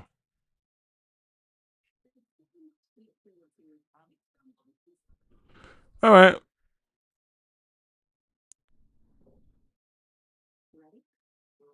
All right. Let's see what this guy's about. I don't know how true it is as well, guys, but let me see what this Pavlovich. He looks tall, big. I've seen him play a few times. I've seen AC Milan play a few times this season. He was solid. This basic. He looks huge. Just basic defending. Guys, I know. You know the ones where I know YouTube isn't reliable on YouTube clips and all these things, but when you've got nothing else, unless we're here and we can watch a game together, a 90-minute game together right now, which we cannot. Why not?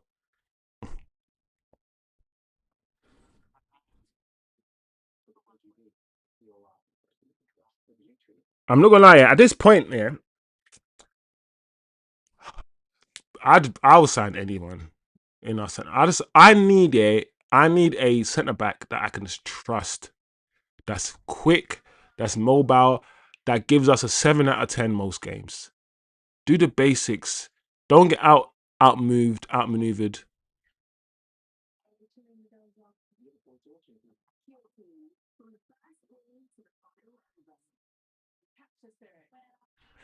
But I'm not really seeing anything amazing. But what am I going to see from a defender?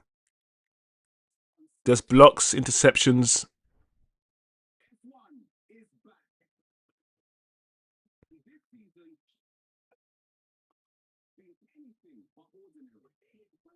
I don't know, man.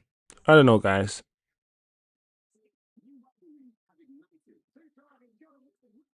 The person who's put these highlights together I don't know if these are the greatest highlights, people. You know, nice tackle there, nice stretch.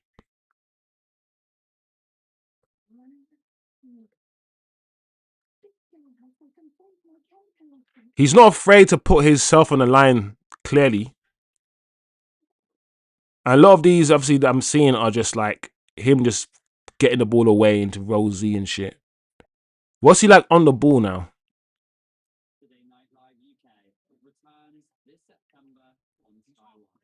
Yeah, this is not really showing anything. What's he like on the ball?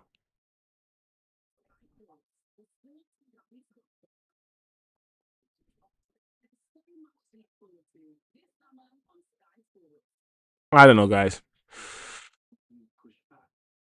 I don't know, people.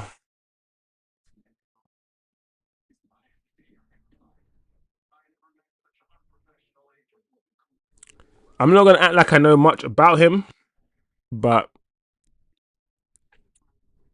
I need. I'm excited, guys.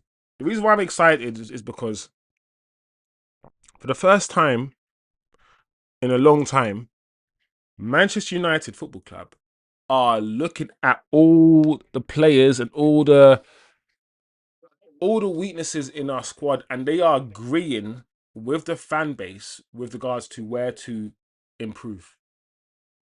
We are aligned, and I feel like it's a good thing for the fan base, for the club internally, and everyone else to all be on the same page in terms of what we need to do.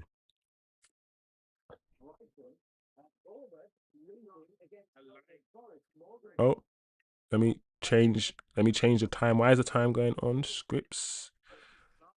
Start reset. There you go. So Brighton have to beat us to qualify for Europe. Oh, look at that! That football there. I'm just watching the goal again, guys. Oh my gosh, Sunderland's about to beat Chelsea. Let's look, actually, guys. Let's have the Premier League table up.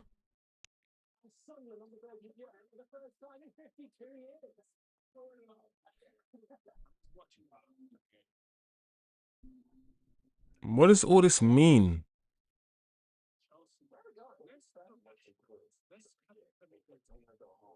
Hmm.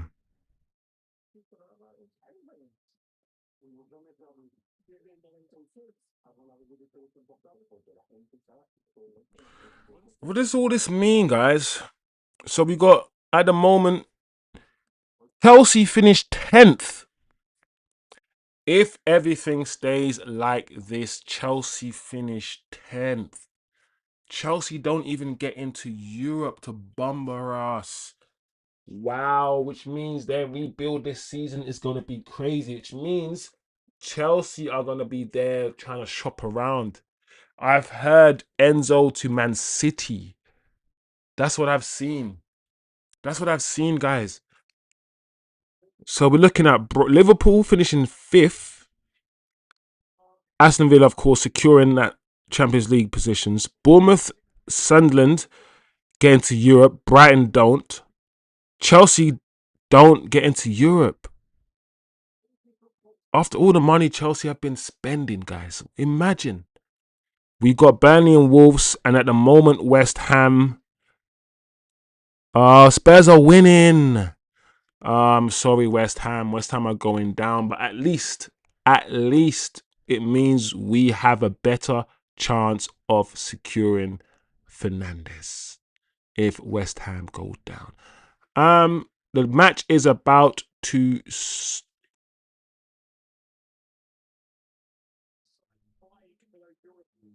There you go. Get everything back up and running. The sun, yeah, man. The sun is hot. 2-0, guys. 2-0. Let's try 4-0. Let's try a clean sheet. By the way, guys, where's Baleba? I just realized, where's Baleba? Why are we not on Baleba watch? What is happening? I played a whole 45 minutes of football against Brighton without ever asking about Baleba.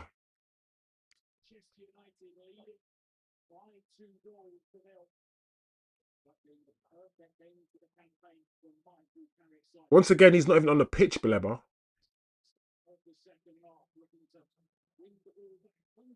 Once again, he's not even on the pitch. He's not even selected for this game. A game where Brighton absolutely need to win. A game that they need to win to secure Europe. They're not starting Baleba. And they're probably going to still try to charge us around £70 million for him. A player that they don't even want to listen, unless he's injured. If Baleba's injured, cool. Then I'm wrong, and you know me, I'll be like, cool, I'm wrong. But if he's not, I want to speak to someone who watches Brighton every single game. Because I've watched Brighton in some games, and when the games I've seen Baleba play for Brighton, he's been fine. He's been good.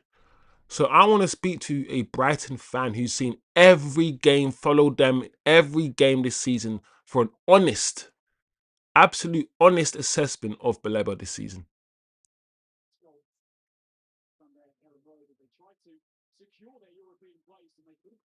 Because I've got my assessment. I've watched him in some games, but I ain't watching him in every game. We got Brighton on the counter attack here. Yeah, United were quick back. I like that. Yep. Well done. Well done again. Yeah, we'll take that goalkeeper's ball. Good. Minte. Minte. Um,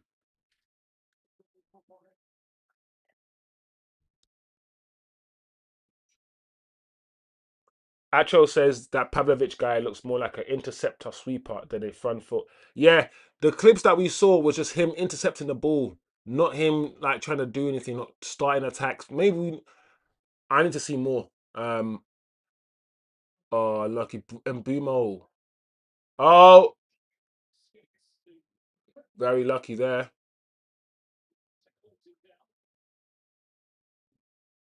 That's better. Am I don't get it now? Good, Dorgu. Go, go. Ah, Dorgu, what's happened to your first touch, bro? Finish! I told you Bruno is feeling himself today. I warned you.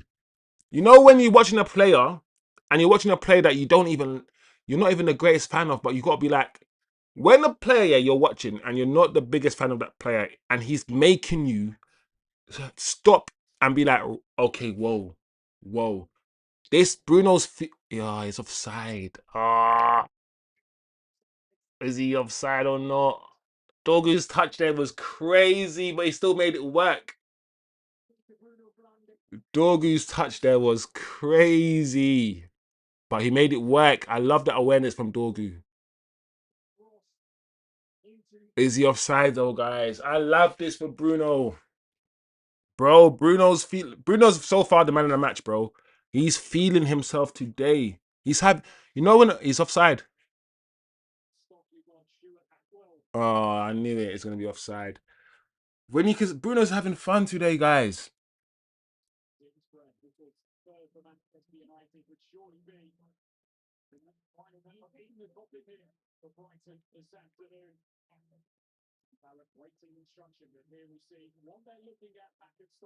To be fair, yeah, I'm a bit frustrated because Ahmad, it's a goal stands. Yes, I'm. Ahmad took a bit. Took a split second, a bit too long to pass the ball, but goal stands, man. Bruno scores. Like I said, bro, he's been feeding himself today, man. Well done. What a goal. Dorgu's touch there was crazy. That's just Dorgu though. Dorgu, listen, Dorgu's still only 21 and he's still very raw and you can see it there. I thought, wouldn't the dog, bro? That's the thing about Dorgu. He doesn't stop running. And how is this left winger? Why is Dorgu even in that position? Dorgu is a problem, bro. Dorgu is one of those players there. Once again, he's not going to be my type of player in terms of aesthetically, right? On easy on the eye. On is the ball's gonna bubble up on his feet. Is like a little Mbumo. He's scatty. He is a little bit scatty, Dorgu. But he's an honest lad, right? He's an honest lad. How is he in that position like a right winger or a striker? That's the thing about Brighton. Brighton didn't expect him to be there. Imagine being a left winger and just popping up in that position where Dorgu was. You're thinking, raw, what? And Dorgu is gonna run all game. Run and run and run all game. All game. But yeah, man. Back to Bruno, guys. We're living in Bruno's world right now, bro. He's voted the PFA Player of the Year. He's broken the assist record today. He scored a goal as well. He's playing today like a man that when you get told that you are the best, and then you get a trophy saying that you are the best, and then you go home and your mum says you are the best. Eventually, yeah, you're gonna have to believe it. There's too much people telling you the best. So eventually, you're going to have to believe it. And eventually, you're going to start playing. Wow, unlucky Dorgu. Unlucky Dorgu. Eventually, you're going to have to start playing like with. He's playing in today, yeah, with a next kind of. I mean, he always plays with freedom because that's his role. He gets that free role. But I don't know, guys. He's having fun today. I'm enjoying watching Bruno today. That's what I have to say.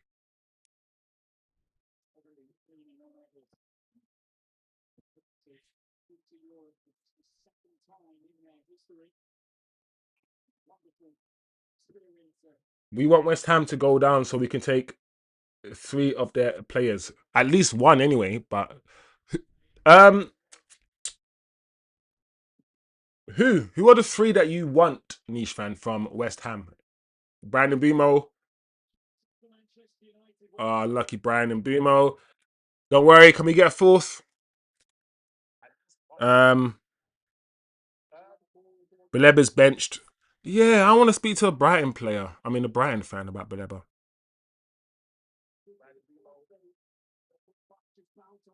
It indicates that Brighton are trying to sell him, Atro says, rather than... Yeah, because when you look at the stats, yeah, look at Kobbie. Look at Kobbie. Kobbie's fake. When you look at the stats, yeah, Baleba's played games for Brighton. He's played like 30... Whoa. Oh, unlucky, Ahmad. Yeah, we're feeding ourselves today. Ah, Dorgu's touch there to Ahmad. Bro, Dorgu, yeah. I know that touch was a bit crazy, but Dorgu, I love being right, when it comes to Dorgu. When everyone was saying Dorgu this, Dorgu that, I kept saying to people, listen, Kobbie Mainoo's, Dorgu's, those sort of players, yeah, you don't know what they can become, yeah. Dorgu was a left back, now he's a left winger, now he can play right wing. Don't forget, when Dorgu came alive for me, yeah, was the time he played right wing back behind Ahmad, and him and Ahmad were doing one-touch football. That's when Dorgu came alive. When I saw him, and then when Amarim played him as a right wing back, or when Carrick played him as a right winger. I think Amarim also played him as a right winger. That's when I thought, hold on a second. And I think he scored in a game for Amarim on the right wing. I was like, hold on a second. This guy is dynamic as hell. Dorgu is dynamic. When we talk about dynamism and getting up and down the pitch and being aggressive, all of these things, Dorgu does not lose a one-on-one. Dorgu will not lose a one-on-one duel, bro. Dorgu is strong as an ox and quicker than Flash and Quicksilver. Yeah, obviously he's not. But Dorgu, let's just be patient with Dorgu. Let's just see what Dorgu becomes. Let's see what happens to Dorgu. Oh my lord. Tim says, Niche fan says, Baleba's a player we should walk away from. Baleba's a liability. I mean, he doesn't play for us yet. I mean, what do you mean he's a liability? Niche fan. Do you mean that you don't think he's good enough? Yeah, read that. Villa's equalized.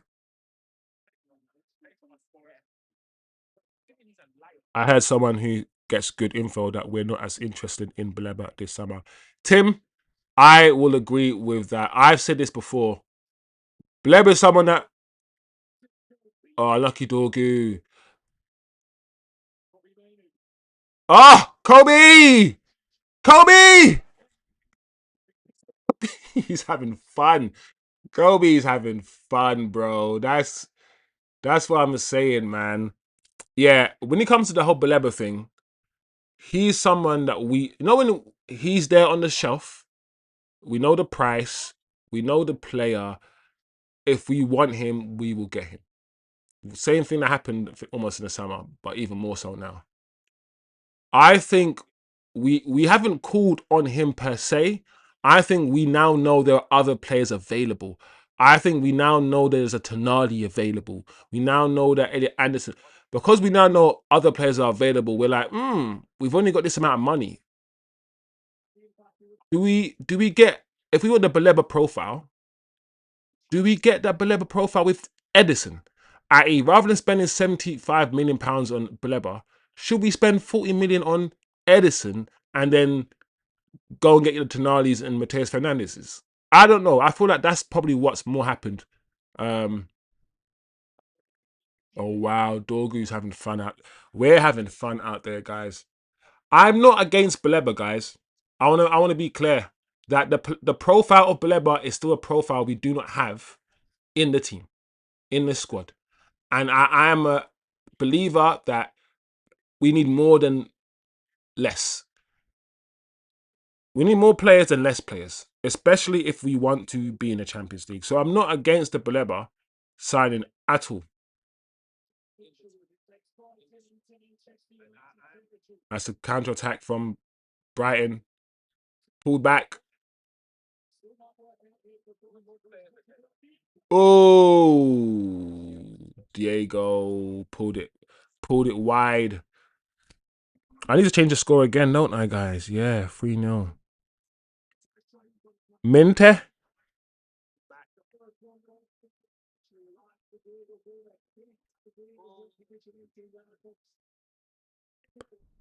3-0 Manchester United. Bruno flipping Fernandez.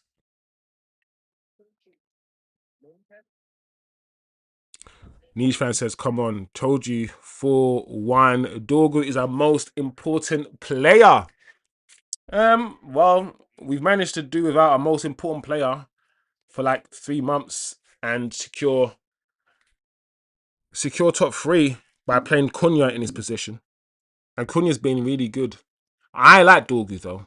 I don't know if I'll say he's our most important player, but I think he will be a very, very good squad player. Baleba's on the pitch now, guys, so we could do the Baleba watch.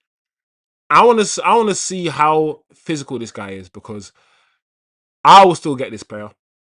And he's now playing against a team that he could sign for. So let's see. Let's do a little Baleba watch, guys.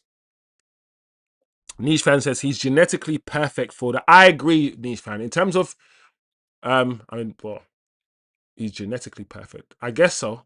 I'm trying to be careful with my words, you know. When I say I agree, I'm like, what? Do I agree? Yeah. I would use the word physically rather than go into the whole genes thing. But oh,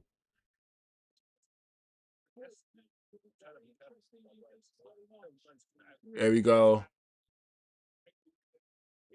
But yeah, Dorgu is for me the physical and athletic standard that we need to go for. If we can get everyone like Dorgu, but this techie, my gosh, my gosh. All the best athletes, I mean, and players. I feel like at the moment, yes, but not always. It goes through phases. I mean, Cristiano Ronaldo and Messi were just the 2 best players in the world for like apparently for a while. So I think in general, yeah, black people are known to be very more athletic and all these things. I also think it's about numbers. There's just more people who are coloured around the world than there are people who are plain white. Like white people only make up 15% of the whole world. They're the minority on this planet, statistically. So you're gonna find more athletes in more of everything in the population that has more. Sometimes I just feel like the answer to some questions is just numbers. But yeah, the Mbappes and all these guys, African players. Look at Arsenal's wingers. Arsenal wingers are black. Apart from Trossard.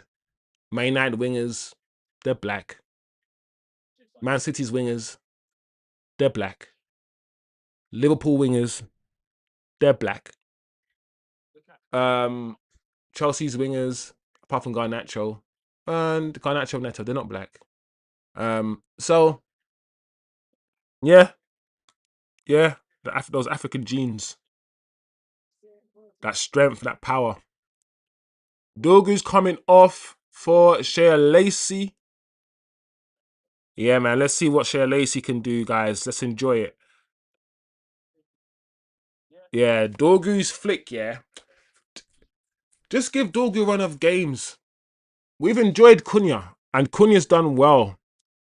But at the same time, I feel like we've forgotten what we look like with Dorgu and how dynamic Dorgu is. This is what I feel like. Dorgu is a player we play when we're going to do a lot of defending and we want to play on the counter attack because of his defensive abilities, his speed, and his aggression, all of these things. So against an Arsenal, for instance, when he played, he was good. But maybe in a game where we might have more possession of the ball and we want to be more expansive, you play Cunha. I'm just saying.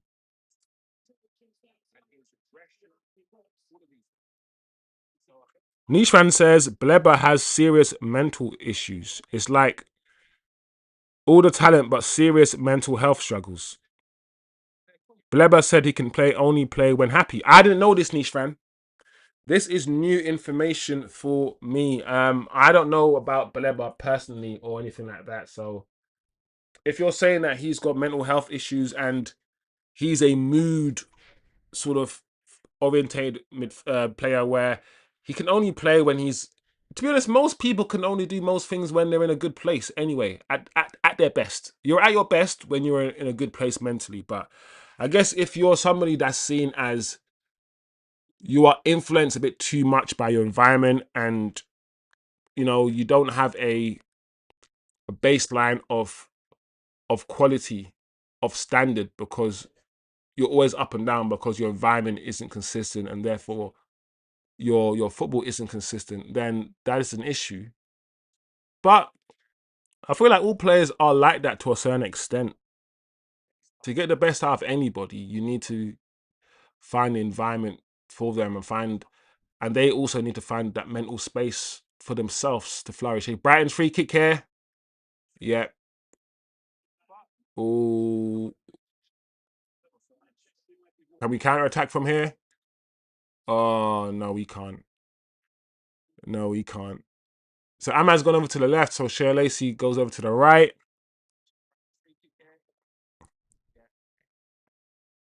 Yeah, I didn't know that about Baleba. If that is true, Niche fan, and I got no reason to say that's not true. We do need mentality monsters. We do need mentality monsters,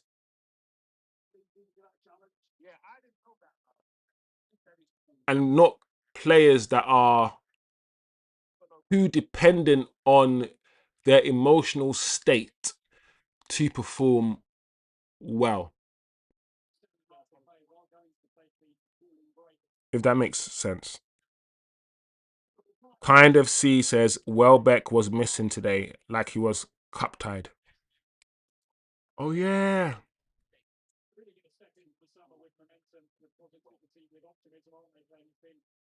Oh yeah. Welbeck's not even on the pitch.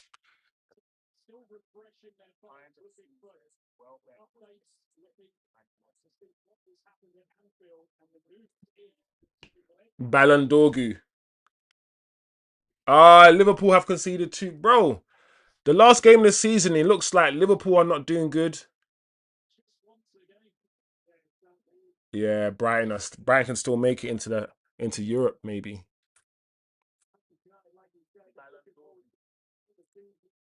Atro says run Baleba, Fernandez, Edison, and Tonali. Do you know what? Yeah, Atro. Those are the four players that I'm content with getting. Those are the four players I'm like. Do you know what? Cool. Like I've I like Tonali. I like Tonali. Um, I think Tonali could be the Casemiro, and Tonali could be the starter. Tonali can be the dynamic midfielder that plays alongside Kobbie. Um, but I also feel like yeah, we can have a Baleba. Run those four. Run those four. Why not? Yeah, Liverpool gonna finish fifth, bro. That's crazy for me. Liverpool gonna finish fifth. And as I keep saying, people, Liverpool won the league. They won the league last season. Spent over £400 million. See that pass there from Kobbie Mainoo, guys. That pass there from Kobbie is why I say I like Kobbie, but his range of passing out. Let's look at Baleba. Kobbie's range of passing, I wish was more expansive. That's all. Um,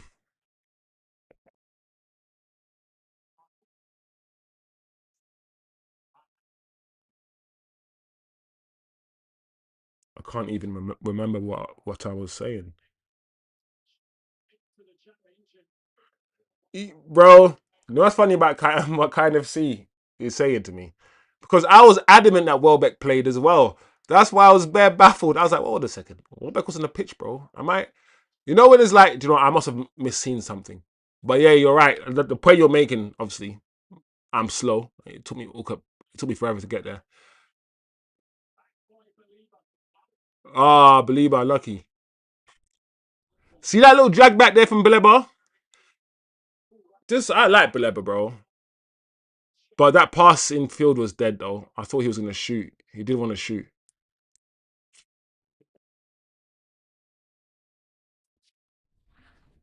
Yeah, man. Maguire's experience and know-how is important.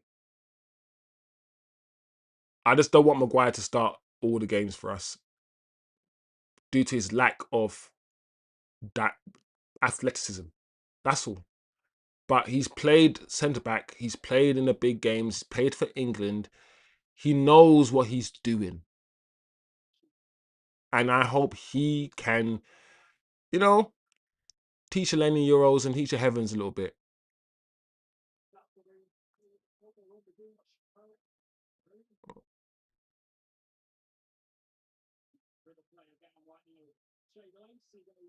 I like that from Shane Lacey. Well done, kid.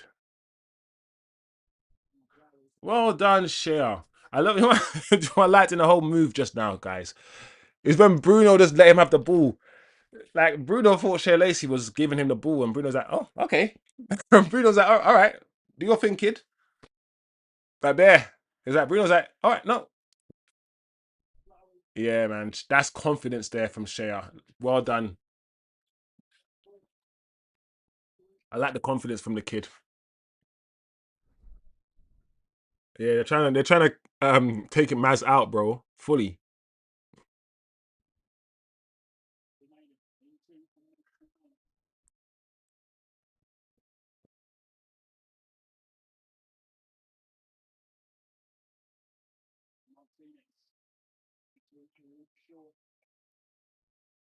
Yeah.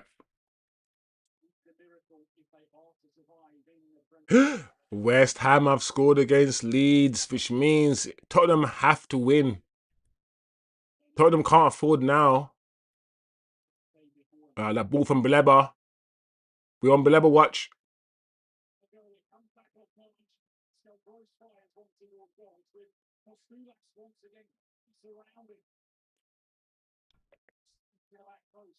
Well done. Oh shit. He just Shalacy just boot the ball at flipping Kodyoglu's face. Oh man. Oh, West Ham going down with 39 points. Spurs. I don't know, guys. For United and for our chance to get someone like Fernandez, who a lot of people are saying Fernandez will go to Arsenal, by the way, guys. A lot of people believe Fernandez will actually go to Arsenal. But for the football club, I want West Ham to go down. For the football club. Uh oh, oh, it's off Mainoo. Is you please, ref. Just relax yourself, ref.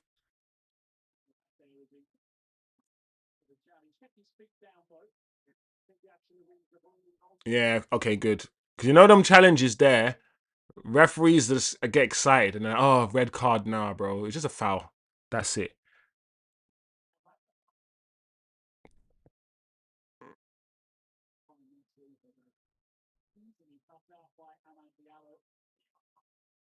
Yeah. Ahmad, if Ahmad had more strength, and this is still the reason why, it's still the same thing. Ahmad was sent away because of his strength and all these things, and it's still really Ahmad's strength. What is going on? Is that Mazraoui again? Is that Mazraoui? No. No, is that Maz again? They're trying to end Maz, you know, fully. They're trying to finish him off, bro. Maz is.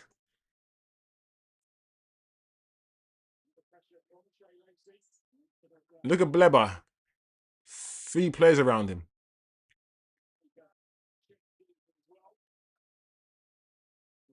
Well done, Maguire.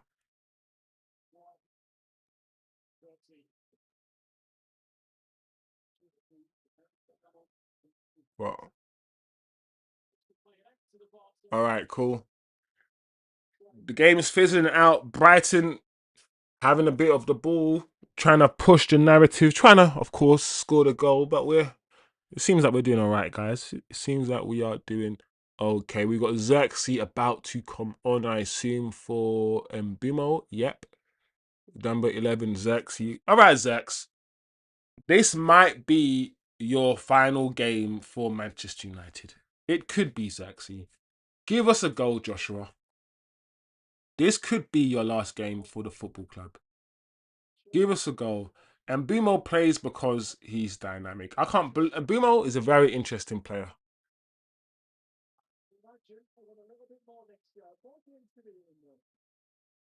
Lenny Euro's getting ready to come on as well. Mason Mount coming off for, was it Fletcher? Yeah. Mazraoui for Lenny Euro. Hmm? Why is he putting Lenny Euro as a right back?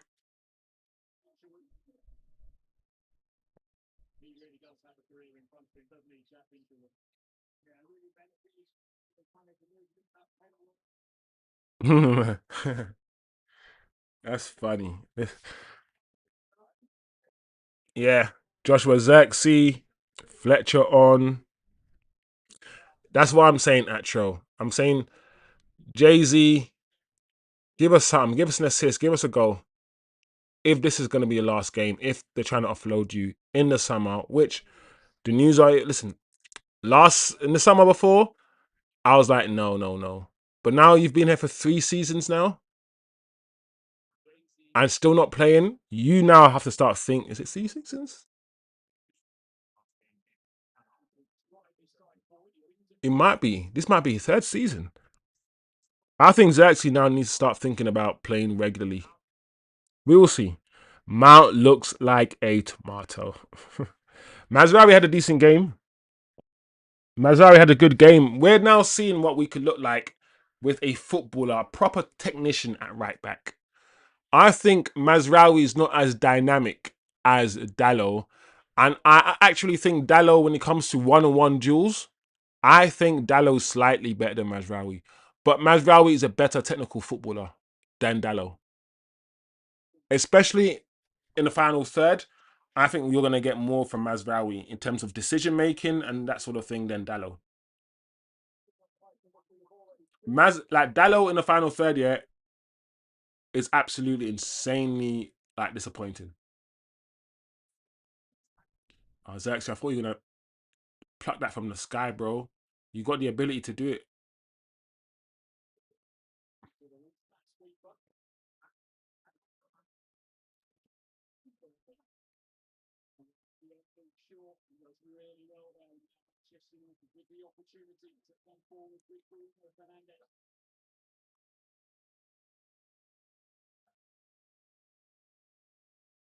Oh, I'm mad.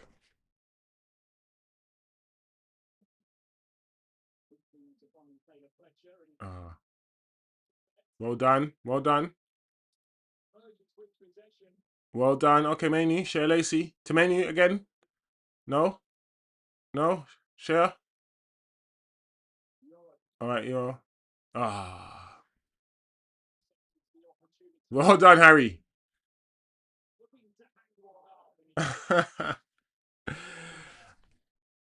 What's funny, yeah, is that as a defender, you're kind of supposed to do that once or twice a game, what Harry Maguire does. And when Harry does it, we always get overexcited. And I'm like, it is good to see Harry Maguire do it, but Arsenal have defenders like Saliba and them man there that do that like a few times a game. Oh my lord. Go, go, go.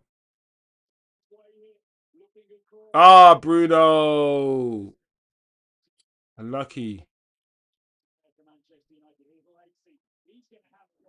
Ah, Share Lacey. Oh man, I thought that was wow. City are losing to Aston Villa.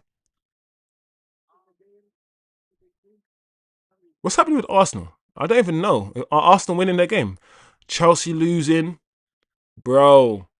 Even in the final game this season, it's not easy, bro. Not everyone can win. We're making it look easy. We're winning our game 3-0. You got Liverpool losing or drawing. You got Chelsea losing. You got Man City now losing. Like, it's not easy, guys. And this Brighton, let's just understand what's happening here. Brighton are the team that has something to play for. Brighton are at home. And we started the game with Mason Mount in midfield and we're beating them 3-0. That's why I say to people, listen, I don't feel like we're that far away. I don't feel like we're that far away. And I feel like the players that we have or the midfielders that we're linked with, I think they could be enough. It's not doom and gloom. Because this is where we are, yeah, with these midfielders. If this is where we are, that's 14 points behind Arsenal with these players. Then where could we be once we get the reinforcements we're supposed to get, guys? Minte, foul.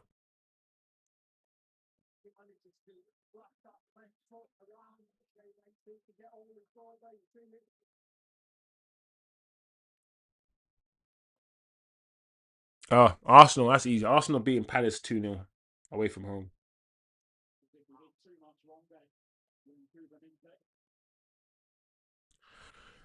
Arsenal have won the league, guys.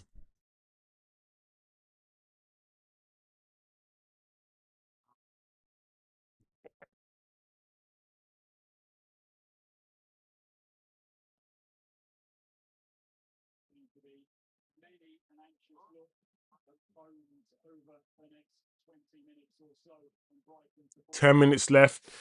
I feel like the game is done. I mean, I feel like the game was on at half time, to be fair. In the relegation battles, I'm thinking Moise has no reason to help ungrateful West Ham. Oh, yeah. His old club.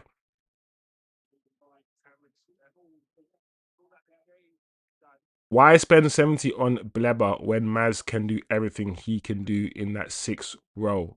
Just buy 2 right backs. Yes, but not everything. I feel like you keep forgetting, Niche fan, the profile. Baleba is athlete. You're not looking at the athlete, the dynamism and the athletic profile of a midfielder. I just said that the reason why Dallo gets picked ahead of Mazraoui is because Dallo's more athletic than Mazraoui. Mazraoui is a better technician. I feel like he's a better technical footballer. But in this league, and your midfielders need to be like so quick and aggressive, strong, all these things. We don't have that profile of midfielder, bro. We literally do not. We could have it in Edison, but right now, kind of niche fan, we currently do not have that profile. And when you're building a squad to challenge on all fronts, you need that profile. You need someone who can pass the ball. You need someone who can work as the 8, like a Kobbie Mainoo, who can, you know, who's intricate. You just need different profile. You need to mix and match. And all I'm saying is that while, you know, short passing, Mazraoui is a decent technician. Mazraoui is not a central midfielder. I've never seen him play there.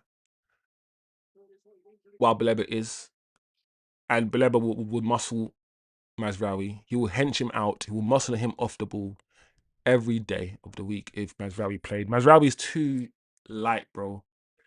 He's too light. That's what I'm thinking. But I hear you. You do not want Baleba, bro, and I respect that, bro.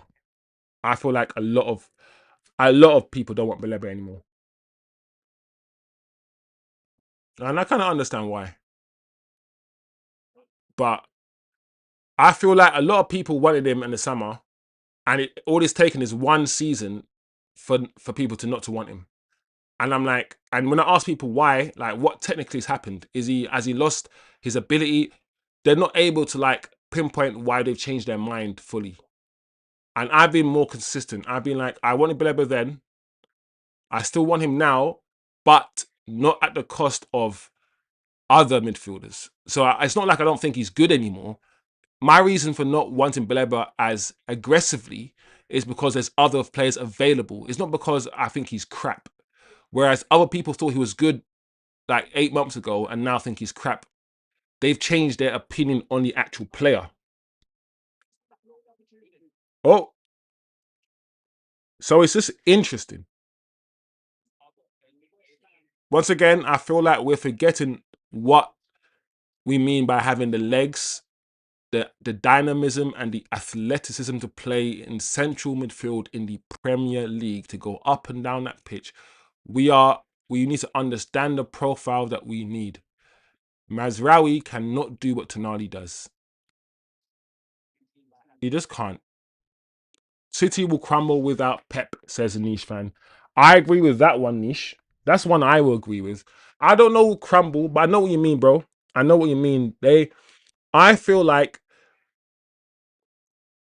people misunderstand misunderstand the pull of Pep. I said before, I understand the transition of Man City. When they got money, they could only afford mercenaries. Nobody knew Man City had Man City. Nobody cared about Man City. Nobody wanted to play for Man City. So the players they got, were mercenary type players who came for the money, right? When Pep came to Man City, that kind of changed, and then he started buying technical players and players who actually wanted to play for him. For him. That's when they started balling out. That's when they started winning stuff, right? Now that Pep goes, yes, they've now built up recent history. So there will be players who want to play for Man City because they've done some stuff. But they don't have that. They don't have that name. They don't have that pull. They don't have the prestige like United do. A lot of it was Pep. So we will see. We will see. The charges, guys, the charges are the charges. Let's see what the Premier League do. How bold will the Premier League be? How strong will they be? Because the Man City, they're rich. They are billionaires. They've got lawyers who have lawyers who have lawyers and lawyers. They come with their 100 million lawyers, all paid for. And what lawyers do the Premier League have? John and Chris from flipping from Holborn. So people get scared when Harry makes the run. Too much smoke. They'll be out. Bro, it's the fact that we get so excited when he does that run, Harry Maguire. It's like, bro, like we shouldn't, like, the fact that we get so excited shows that he doesn't do it often enough. Because Rio used to make a few runs forward, not all the time. Or Mente. But to be fair, I've always said Maguire's actually good on the ball. Oh, gross. Easy for our goalkeeper. Wow, we're not even going to give Brighton a goal, are we? We just went to we're going to go to their backyard and just take their fruit from their fruit trees and take everything we see in their shed and then leave. Is that what we're going to do?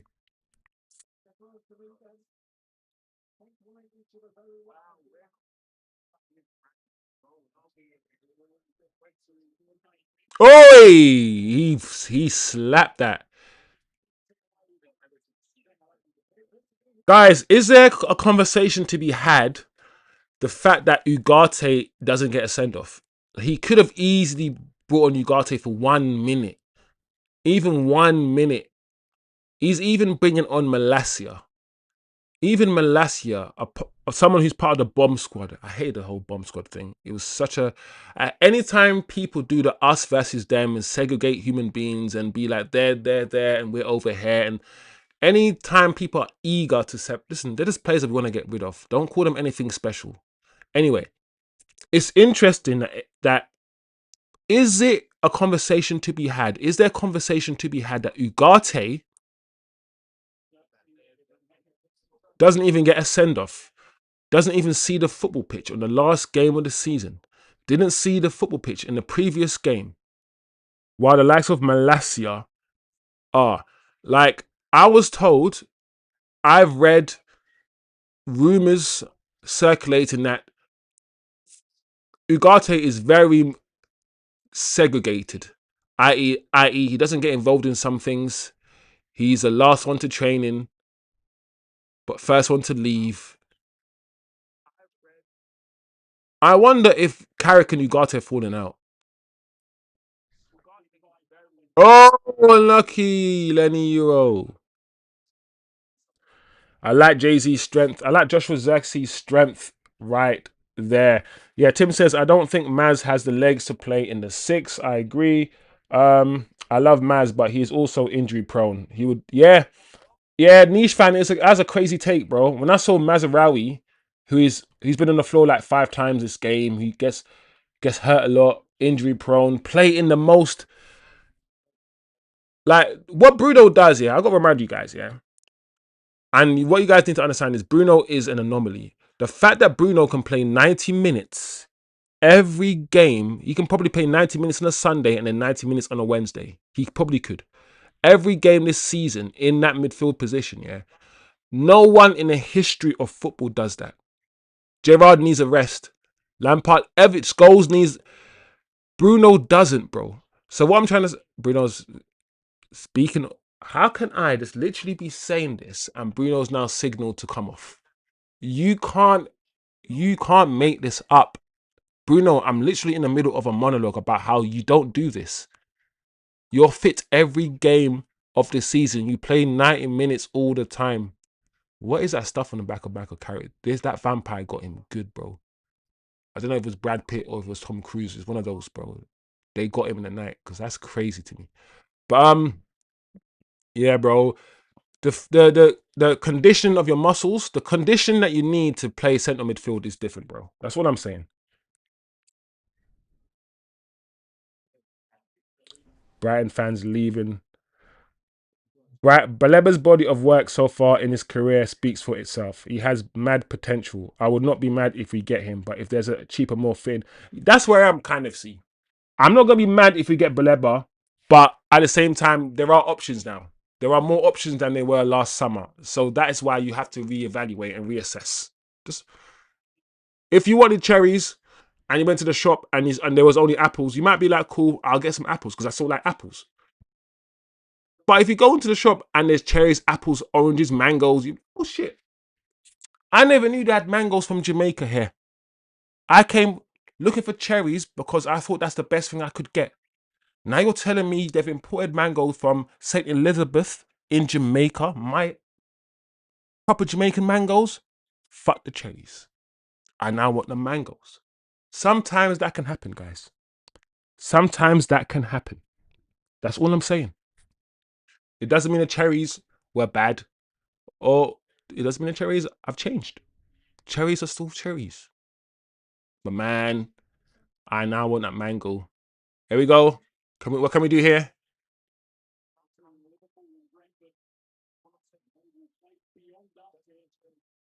Lenny Euro wants to score. Everyone's just hungry. Kobbie's passing is so clean on the floor, just nice and crisp.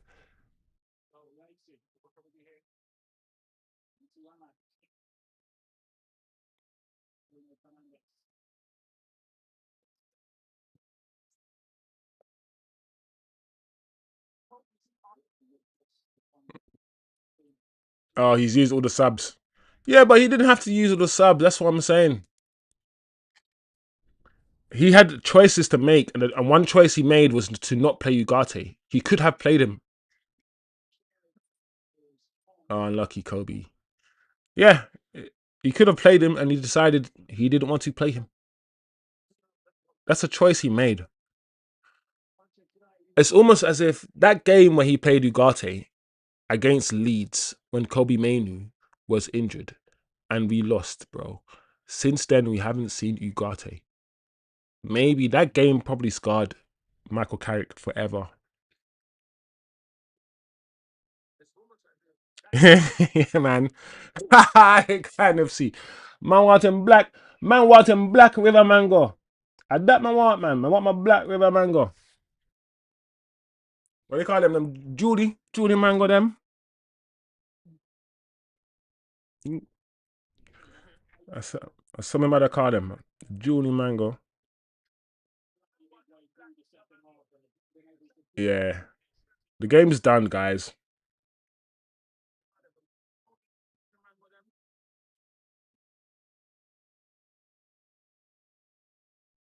Yeah, but Bruno limping. Doesn't matter Bruno limps, bro. I've seen Bruno start limping at the start of the game and let's still play 90 minutes, bro. There's Baleba. Baleba just conceded possession.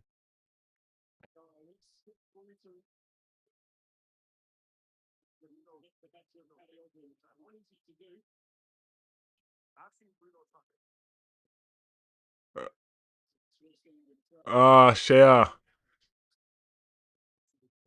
What's Ahmad doing? I mean, what's Baleba doing? Yeah. You're not gonna win the ball off Baleba, bro. That's what I'm saying. Baleba had the ball there, yeah.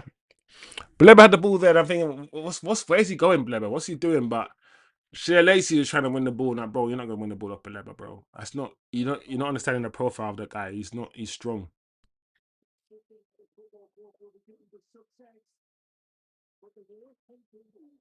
Yeah, man. Some Shea Lacey's got potential. Um, I will say that Shea Lacey, from what I can see, at the age of 18,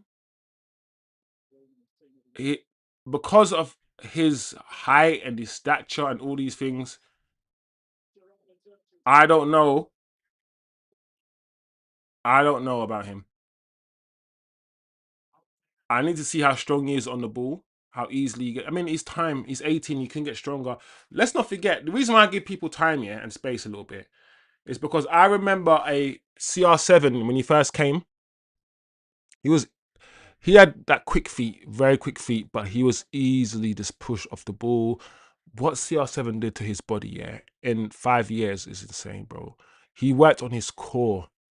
He ate certain foods. His diet, bro, went from some footballer with buck teeth, that blonde shit in the front of his hair. Always just every time anyone touched him, this guy would fall on the ground, bro. And he went from being that yeah to being a physical beast, bro, where nobody can really like he was just running through just by going gym. And he didn't really lose too much pace. From the age of like 17, 18, he was quick. When Ronaldo was 23, 24, he was quick. Just stronger. In fact, I could argue maybe he was quicker. So I'm thinking it can be done. Ahmad, it can be done. Shea Lacey, I was gonna write Shea Lacey off by saying that maybe Shea looks like he's got technical ability to do some stuff. I'm now conscious of the way the Premier League is going. Arsenal are doing a whole 1 year on loan. I don't know what Arsenal are going to do now because they've shown us that the way to win the Premier League is by stinking it out and just getting beasts and tall, big, strong players. Because look at Man City. Man City are going down the same path. Pep has given up on tech. And the game's over, by the way, guys. The game's done now. Pep has given up on tech, yeah? And Pep is basically saying, I'm doing the pace and power thing now, right? He's gone. But this is the most un-Pep Man City team. Look who he has on the wings. He's got Semenyo and Doku on the wings. The most PNP type wingers Pep would ever get, yeah? So, if the league is doing more pace and power, I mean, this has always been a more pace and power league than other leagues anyway. But if we're doing this whole cool, Arsenal are moving away from the tiki-taka stuff that Pep was doing, and Pep can't do it anymore because these sort of special tiki-taka players don't really exist too much in the game, or whatever reason you're going to use. How does someone like Shea Lacey forge a career on the wing? He's like 5 foot. And as good as he is technically and as silky as he is, the game is so physical now. I look at the wingers now and I'm like, bro, you got to be able to bounce a man and defend so strongly and be so have like that low center of gravity. And I don't know, man. I like Shea Lacey. I do. I just wish Shea Lacey was 5'10" and just a bit stronger. But he's 18. He's 18, Shea Lacey, and he's got time to go to the gym and do whatever. If he could do Ronaldo, CR7, and completely change his body.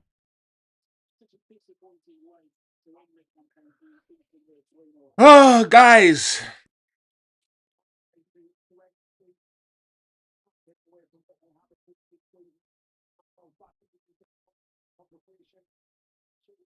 Well done, chat.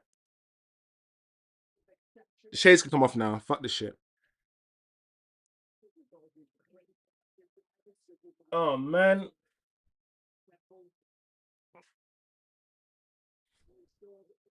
Woo! Well done, chat. Well done, chat. We did it.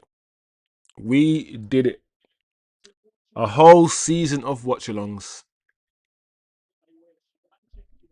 How do you feel, man? There's so many things I could talk about. Let's pull up, while we have a chat, guys, let's pull up the league table, right? Let's pull up the league table.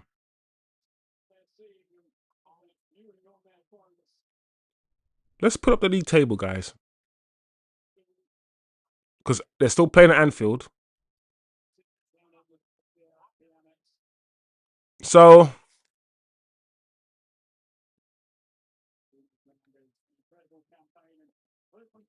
71 points, people. We finished 14 points behind Arsenal. And only 7 points behind Man City. We are comfortably 6 points in front of Aston Villa. This season started off terribly, but it's ended so beautifully. It absolutely has, guys. What a season we have had. The football on play. Well, listen, there's so many ways, so many conversations we could have. Big up the chat. We can agree that some of the football that was played this season was absolutely dog shit. We can all agree.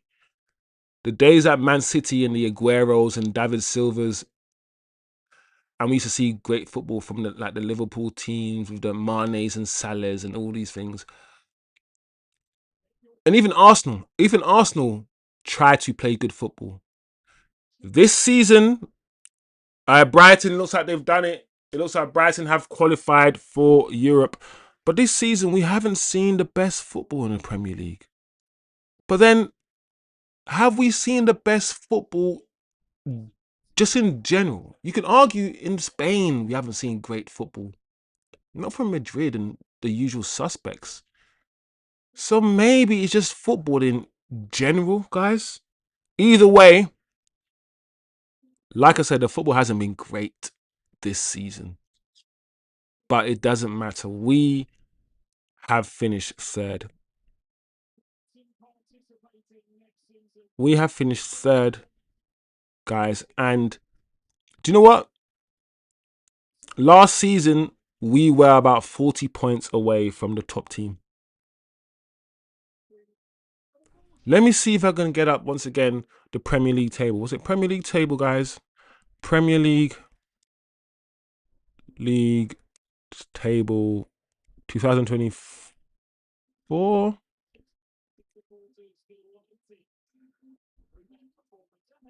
Yeah, okay. Let's check this out, all right?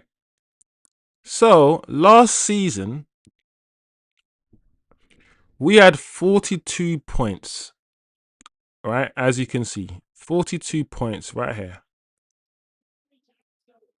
We finished, wow, we already did this. We finished 42 points from Liverpool. 42 points. We've managed to close it down to just 14 in this one summer, right? All I'm saying, and I know we've been playing once a week, so context matters. We're playing one game a week. We're not in the Champions League. It's been good for us. That's why I'm not against guys squad building and Edison's and that, because I know we're gonna need that. But anyway, the point I'm making is this: we're now this season 14 points off Arsenal. No one can convince me that it's impossible to close that 14-point gap in one summer, because we literally were 42 points behind, and we literally closed a 26 points gap just by addressing our attack. We closed a 26-point gap, and I know it's not a linear. By adding 3 more players, it doesn't mean you're going to get 10 more goals. Things are not linear. But if we can close a 26-point gap by just addressing the attack in the summer and getting a new goalkeeper, then you can't convince me that it's impossible to address a 14-point gap by bolstering the midfield. I am not convinced that Arsenal's midfield of the Rices and Zubamendis and Mourinho's and Odegaard's, I'm not convinced that will be better than a Tonali, flipping Bruno with his 20 assists, flipping Kobbie, Mainoo, Matteus, Fernandez, and Edison. I'm not convinced it's better than that. I'm just not, guys. And what Arsenal have done, in my opinion, by winning the league the way they've won it, they've reinvigorated United. It's made not just the fans, but it's made the hierarchy go, hold on a second. They've won the league by stinking it out, bro. You know when someone does something and you're like, right, if that person can do it, then everyone can do it. That's the kind of sentiment I'm going at. I'm like, if Arsenal can win the league the way they've won the league with the squad they've got, and I'm not, listen, Arsenal still got a good squad. I'm just saying that for far too long, especially on the Amrim, we were disrespecting some of our players. And as soon as Carrick just does, oi! I'm watching Tottenham versus Everton, by the way, guys. It's on my screen. But as soon as Carrick just plays people in their normal positions and gets something out of these players, they just look good again. And all of a sudden, listen, our players are not bad. Our attack is good. Once again, I think our attack is better than Arsenal's attack. I honestly think so. I said before, this will be the first team, this Arsenal team will be the first team to win the league where none of their attackers are in the team of the season. Not one of them. Haaland will be the striker, probably. Like, not Saka, not Martinelli, not Odegaard. Which attacker from Arsenal will be in the team of the season? And they've just won the league. So I'm trying to be confident. I'm trying to be optimistic for next year.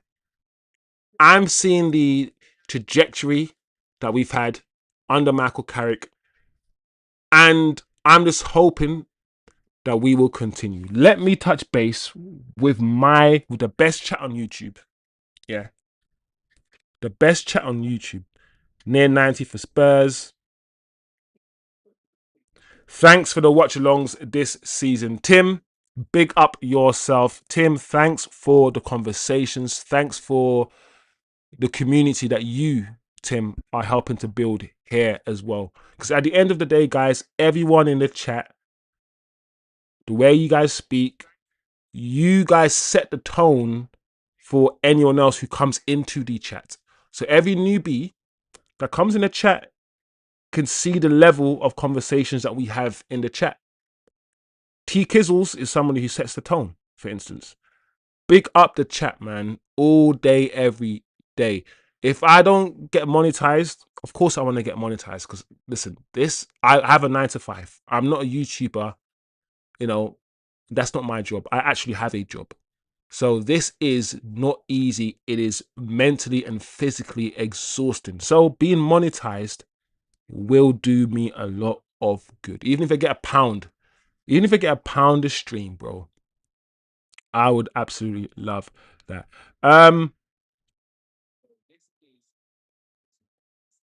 Man are breeding Baleba after the game, you know. That's funny. I don't mind Baleba. But Listen, I understand people's concerns when it comes to Baleba. I want a more consistent player, a more consistent performer. There you go. Tottenham have stayed up. Tottenham have survived. The players are down on their knees. They have escaped relegation. I can't believe Tottenham were a team up for relegation in the first place. What a season we've had, people. But there you go. Spurs fight and they look, even Maddison's on the pitch playing. They escape relegation. What can Spurs do next season? Spurs are another club that are going to be there looking for players. The beauty of this situation is Spurs are not in any competition. Spurs can't get the players that we want. Spurs can't go and get Tonali. They can't get any of the players that we want to get because they wouldn't want to go to Spurs. It's a good thing, guys, that we, Manchester United, now can shop in the top shops. We're now in a champion. There's nothing now putting us back. Before we would say we're not in the Champions League, so we can't get players that want to play in the Champions League, but at least we are Manchester United. So we had the name. And then it was we're only in the Europa League. And then it was this, then it was that. Now there is nothing stopping us from going to get the best players in the world now. If you want to play in the Champions League, cool. We got that. Come for us. If you want to be competing for the league, cool. Come here. We will be competing for the league. And if you want to play for the biggest football club in the world, cool. Come here. There's nothing holding us back now. We now can shop at the top markets for the top players now. That is why I'm so looking forward to this summer, people. We're not going to be competing with Chelsea. Chelsea don't have European. What European football can Chelsea offer any player? Don't go to United. Come to Chelsea. For what? Chelsea just finished 10th. Tottenham have got no European football. What can they offer a Matteus Fernandez? What can they? Man City, turmoil. Man City are flipping a small stone rolling down an icy, snowy mountain. Eventually, that small stone are gonna have all the ice on it. It's gonna turn into a big snow boulder, and the big snow boulder, by the time it reaches the end, flipping the bottom of the mountain, is gonna be the size of a fucking, I don't know, a house. That's what Man City. Man City are on free fall. Yeah, it started off as a stone, and then brown envelopes. They're gonna come back to haunt you. Should have used black ones. Brown envelopes, they stick out a little bit. Black ones, they blend in. All those little brown envelope payments, Man City. Yeah. The thing about the Man City thing, guys, as well, is that the period that they've been investigated, the period under question is, I'm being told, is 2009 to 2018, like or 2008 to 2018, whatever, 10-year period, right? They didn't stop in 2018 what they were doing. They're probably still right now doing this shit. So it's going to be very interesting, this whole Man City thing. Like I said, all eyes on the Premier League, all eyes on these guys. What punishment are Man City going to have? If you are Elliot Anderson, why would you go to Man City? Pep is gone. The big draw for that, I'm going to say stupid club, but the big draw for that club, Sunderland qualified for the Europa League. That's big for Sunderland. They only got promoted 2 seasons ago, and Sunderland qualified for the Europa League. Remember the conversation we had as well, guys, a few shows ago when we spoke about clubs that we want back in the Premier League. We said, do we want Blackburn back? Do we want Bolton back? A Sheffield Wednesday back? We need some old school Premier League clubs back, like a Charlton. Bring a Charlton back. Bournemouth in Europa League. But yeah, finishing off, I think, yeah, if you are sensible, the only 2 teams that you should want to play for, and maybe, or the only 3 teams you should, if you're a top player, the only 3 teams you should want to play for right now: Man United, Arsenal, and Man City. So West Ham relegated, guys.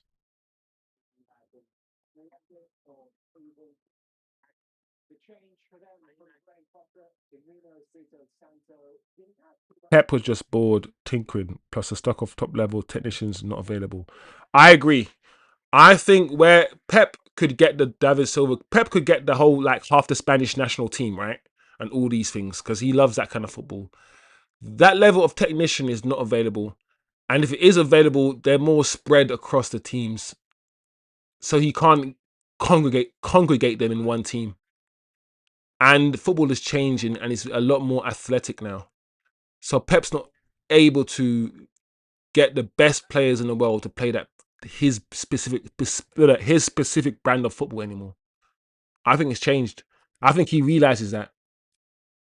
Like I said, Dorgu and Semenyo, just look at their wingers and tell me those are Pep Guardiola wingers.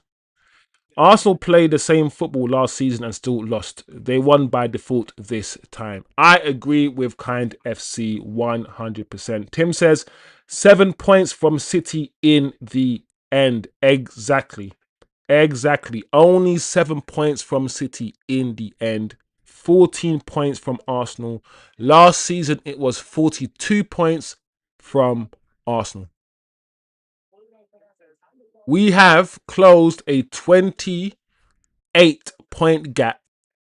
Let me repeat. We have closed a 28-point gap in just one summer transfer window.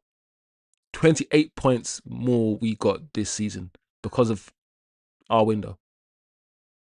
There's no one going to tell me that it's impossible to close a 14-point gap next window.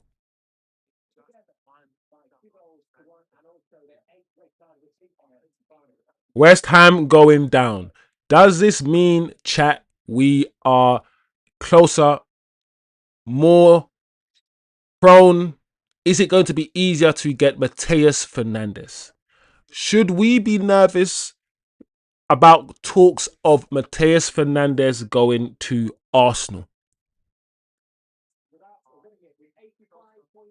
Because the more I think about it, if you are Matteus Fernandez and if Bruno just done what he's done and he is the darling of Portugal behind Ronaldo. And if Bruno is the player that you look up to, because don't forget, Matteus Fernandez is a baby. He's 21 years old. So if Bruno, the 32-year-old, whatever how old Bruno is, 31, if he's your idol and you know Dallo is also here, and you know Cunha, Portuguese speaking, we're all here sambering, having a good time. Bro, be smart. Be smart, Matteus Fernandez. Come and play with Bruno Fernandez. Complete the thing, bro. You know it makes sense. Fernandez and Fernandez, it makes sense, bro. Actual. The only thing about the Fernandez for 40 M's thing is this. Fernandez cost West Ham £40 million from Southampton. Don't forget, yeah, Southampton, right? Southampton originally, he cost them £40 million anyway, and therefore I do not think West Ham are going to sell for 40 M's. Matteus Fernandez will be in that £60 million range. I said, let me repeat one more time. United, I'm going to do a £80 million range midfielder, the marquee one, a £60 million midfielder, sort of the Matteus Fernandez-y one, and maybe a £40 million midfielder. I think Matteus Fernandez is going to go for around £60 million. 55. Let's say if they bought him for 40 last summer, making £15 million profit, yeah, maybe 55, 60. I think we will get Matteus Fernandez, but nowhere near the £40 million. It doesn't matter if they got relegated. They're still going to want to make a profit. They will. And the more and more I watch Matteus Fernandez, the more and more I'm like, do you know what? He is, of all the profiles we have at the club right now, which is not many, he's probably a closer to a Kobbie Mainoo profile. I don't know, guys, if you play Matteus Fernandez with Kobbie. I don't know if you do that. And the reason why I say I don't know if you do that, because Bruno, I assume every conversation we have about the midfield, please know that the assumption is Bruno is the 10. And everything has to fit around that. If we don't make that assumption and we can construct a midfield how we want, who knows, some games Bruno doesn't even play. But I feel like we have to make the assumption that Bruno's the 10, and therefore we're only really talking about the two behind him, which is constrictive. Yeah, it constricts the kind of conversation we can have. But yeah, what's kind of C saying? Deserby is a G, Ndi bull, Njai. This is where it's pronounced Njai. West Ham are massive, down in the championship.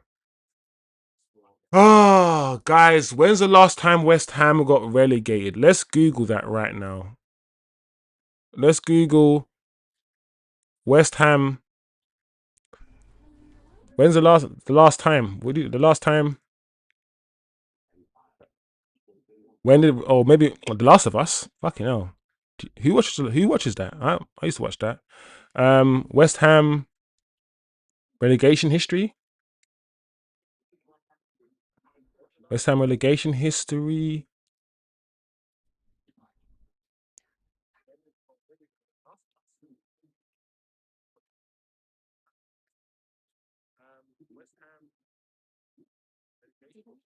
Oh, recently.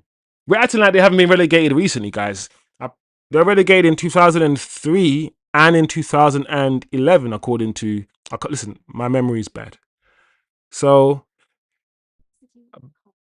bye bye, West Ham. Bye. You will not be missed. Give us Matteus Fernandez and leave, please. Do you know what, guys? I said before I wanted Tottenham to be relegated. I really did. But it is what it is. Liverpool 5th. Yeah, so let me just refresh this one more time to see the official standings, guys, of the Premier League. We're going to have to do a show where we go through our predictions. Don't forget, guys, we did a prediction show. 2 prediction shows where we predicted the Premier League table. It's going to be very interesting to see what predictions come true. Arsenal top, Manchester City second with 78 points. In the end, 7 points behind Arsenal. They lost the final game of the season.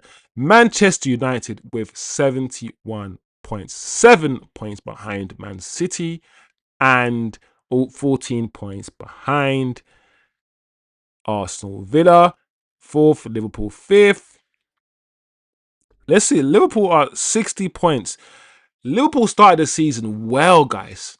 Let's not forget, Liverpool started the season on fire, and everyone was like, oh my God, Liverpool are going to walk the league. Oh my God. They bought Isak. Oh my God. Ekitike. Oh my God. Listen, I'm not going to act like I wasn't one of those people, right? Because I was one of those people too. But it's so refreshing to see Liverpool in 5th. Back to where they were. Don't forget, this is kind of where Liverpool used to finish most seasons. Most seasons back in the day, especially in my time, it was Arsenal and Man United 1 and 2. Then it was like a Chelsea, and it might have been a Tottenham. Then it was like a Liverpool. So this is normal. This is what I want to see. Liverpool 5th, Bournemouth and Sunderland. Maybe we need to talk about Bournemouth and Sunderland, especially Sunderland, and the fact that some people were trying to badmouth Areola. I just want to say this about Areola. We will never know whether Areola would be better than Michael Carrick at Manchester United, because Michael Carrick has the job. So we're never going to know. We're never going to know. But the football that Areola plays at Bournemouth, the attacking-minded football, up front football, the brave football, that's the football I want to see at Man United. Right? And Bournemouth finishing 5th, Sixth, losing the players that they lost as well. Absolutely amazing achievement. We're hearing that Areola might go to City. We'll see who ends up at City. But Sunderland, guys, Sunderland. I knew Sunderland were on business when they signed Xhaka. When Sunderland signed Xhaka, I was like, okay, why is Xhaka going to Sunderland? What the hell's going on here? Sunderland are the team that I think surprised me the most. We spoke about Sunderland at the beginning of the season and what they were doing. I think around the middle of the season, they kind of fell off a little bit. But at the beginning of the season, they were top 10. And we were saying they're going to fall out the top 10 by the end of the season. They're not going to finish in the top 10. No. Sunderland have finished 7th. They're going into Europe. They're in the... Sunderland are in the Europa League. Is it the Europa League or Conference League? Yeah. Sunderland and Bournemouth are in the Europa League. I believe Brighton, as it says green, it's got green here, are in the Conference League. Brentford, Chelsea. Oh, guys, can we just be happy? Can we just say how happy we are that Chelsea finished 10th? Can I just express my delight, my ecstasyism? I don't think ecstasyism is the right word, but let's stick with delight, joy. The fact that Chelsea took Garnacho off us for £50 million or £45 million was absolutely beautiful. Thank you, Chelsea, you motherfucking pricks. And now to see that they finished 10th after all the money that they've spent. They spent £1 billion in like a 12-month period. I'm pretty sure they've got a ban as well on a transfer. To see Chelsea where they are is just beautiful. It's just beautiful, guys. 52 points. So we finished on 42 points last season. So, right, let's go back one more time. Last season, Man United had just 42 and we finished 15th. If we had the same amount of points this season, 42, we would finish here, right? We would finish 16th. That's interesting, isn't it? Isn't it, guys? If we had the same amount of points as we had last season, we would finish 2 places lower. Man City has... Wait, yeah.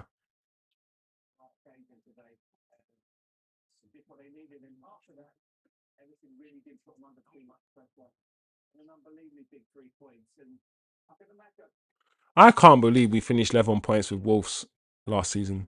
42 points. That is insane. That is crazy last season. Minus 10 goal difference. And how many goals did we score? We scored 54 goals last season. So minus 10 goal difference. 54 goals scored. This season, let's go flip to the table. This season is plus 19 goal difference. 69 goals scored. So let's go back. 69 goals scored. Sorry, that's 54 goals against. So we scored 44 goals last season. 44. This season, we scored 69. 54. Okay, cool. That's 25 goals more. So we scored, let me check. We scored 25 goals more this season than we did last season. However, we've only conceded 4 goals less, which means defensively we haven't improved at all, which we kind of knew. When you think about it, we addressed the attack. And I said, even if we change our goalkeeper, Onana and his 5 big errors that he made last season, it wasn't It wasn't conceding goals that was the issue. It was the fact that Garnacho, Hoylands weren't putting their chances away. That was a major issue. We addressed that. We now score more goals, but now look at Arsenal. Arsenal have conceded only 27 goals. Look at this. Look at this, guys. This season, we have only scored 2 goals less than Arsenal. I'm telling you, this is a Bandulu season, bro. We have only, look at this, conceded 2 less goals or scored 2 less goals than Arsenal. Arsenal scored 71 and we've scored 69. Man City scored 77 goals, 6 more goals than Arsenal, and still didn't win the league because of this. This is why Arsenal have won the league, guys. Look how many goals that they've conceded. 27. You cannot score against Arsenal. You can't score against them. They've managed to win the league by not playing great attacking football, by just being hard to beat and scoring own goals and headers and scrappy goals from corners. That's what they've done. They've been hard to beat. Their defenders are all very tall, very big, very quick. There's no Harry Maguire in their back four. They can play at a high line. Um, all 4 defenders that they play with, their left backs, centre backs, they can all play in the opposition's half. And if you counter attack them, they've got the pace and the mobility to get back. We don't have that. We don't have that. This is it. This is such a weird season, guys. Let me see what Acho's saying.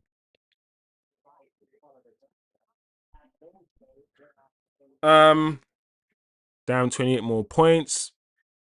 Yeah. MVP today is everyone. We are back. Champions League celebration. Yeah, man. I hear you, Chosen. But they will need money as Bowen, Somerville, Juve, and other players will do so they can be hella stingy. Yeah. Okay. Acho says in the chat that Bruno this season has seen a bit of wear and tear. You think so, Acho? You really think so? Bruno's shown wear and tear. And he thinks that we will play with a different front three next season and it won't just be Bruno in the 10 all the time. Let me know if you agree with Acho in the chat, people. I thought Spurs were going to make it, but De Zerbi pulled through for them. Let's see what De Zerbi does with this team, with this squad, what kind of football he can play and what they do in the transfer window, Tottenham. Yeah, 5 in, 5 at the start for Liverpool, but it was hella last minute winners. Yeah, Liverpool started the season so well, guys, so well, and we were all scared. The signings that they made, the money that listen, I'm gonna say this: if United won the league, spent 400 million pounds in the summer, and then finished fucking 5th, the media would destroy all the players. Imagine we spent 189 million pounds on Paul Pogba and all these players after winning the league, and then we finished 6th afterwards, bro. Vats, Ekitike, all of these players should be dragged through the mud. 115 million pounds for Vats, who doesn't even play a lot of the games. McAllister, bro. The McAllister thing. The thing about McAllister is when Liverpool signed McAllister from Brighton for like 55 million pounds, I was like, hold on a second, is he that good? I watched Brighton and I saw McAllister play and I thought he was good, but is he that good? I feel like McAllister had like one good season, maybe good 8 months, and now we're seeing McAllister for who he truly is. I don't know. Maybe I'm being a bit harsh, but McAllister looks like he's just fallen off a cliff, bro. What happened to McAllister, bro? Yeah, well done to Bournemouth and Sunderland, says Atro. What's happening in tomorrow's show, bro? Good question. Tomorrow's show, yeah. If you're around, let's jump on because tomorrow's show is just a roundup. Bro, there's too much to talk about, Atro. So talk about Arsenal, we can talk about the future, we can talk about the season. Tomorrow's show is going to be the Fallout show. Everything that's said, everything that's happened, all the news. everything from today, from the weekend, will be tomorrow. So I think tomorrow's show needs to be a chilled show. And if any of you guys in the chat want to jump on the show and have a conversation, please do so. Please do so. Just jump in the Discord, send me a message, and I'll send you the link to the chat so we can be on the chat together and just chop it up. So yeah. Yeah. Brighton in the conference. Palace still may qualify for the Europa League if they win the final next week. The conference final, of course. Not only goals scored, how many clean sheets have we had this season? Yes, Acho. I've said this, we will need to start focusing on the defense very, very soon. And I'm ready now. I'm ready to now look at our defense. We have scored almost the same amount of goals as Arsenal while still being 14 points behind them. And listen, guys, it might not just mean looking at the defenders. It could mean when we get a more dynamic midfield, we will concede less goals as well. So I don't want to just make a statement that we need to get better defenders. I think the getting better midfielders will also make us better defensively.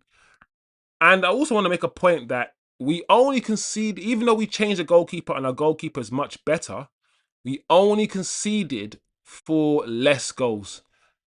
I've said, as much as Onana is a bozo and he's not good enough, I've always said that our main thing is not the amount of goals we conceded, because we conceded a normal amount of goals, even with Onana's mistakes. Our issue was scoring goals. We addressed that in the summer and we finished third. Of course, we did also address the goalkeeper issue. We're now watching on my screen. We're just going through all the scenes. We've seen Mo Salah crying. Mo Salah, guys. That was Mo Salah's last game for Liverpool. Mo Salah. How would you define Mo Salah's career? Mo Salah. How would you define Mo Salah's career? He's one of the greatest. I would probably have to say, in terms of the output, what he's done, goals and assists and all of these things, he'll go down as one of the Premier League greats for sure.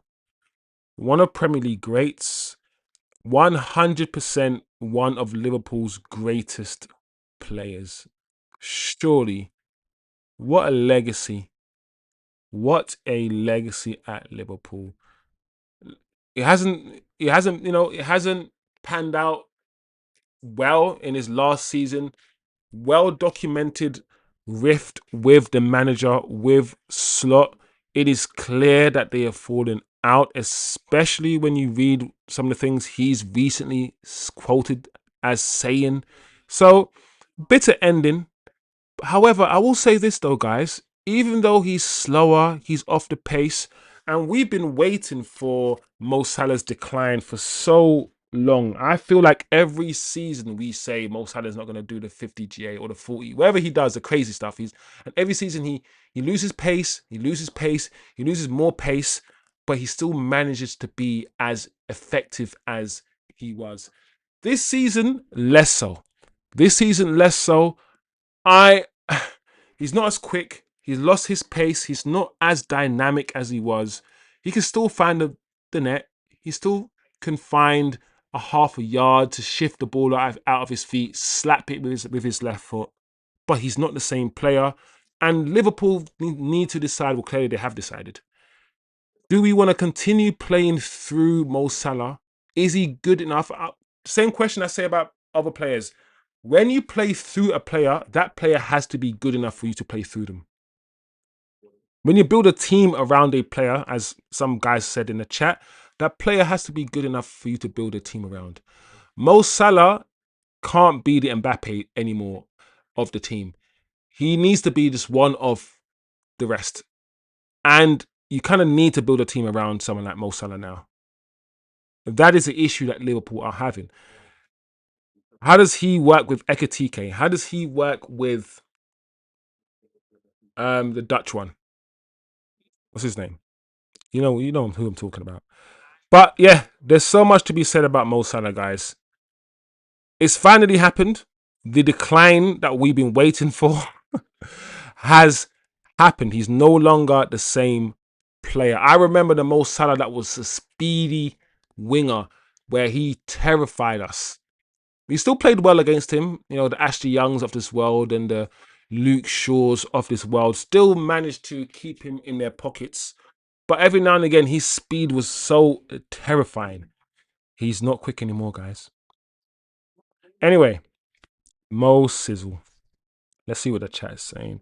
I thought Spurs weren't. Yeah, read that. No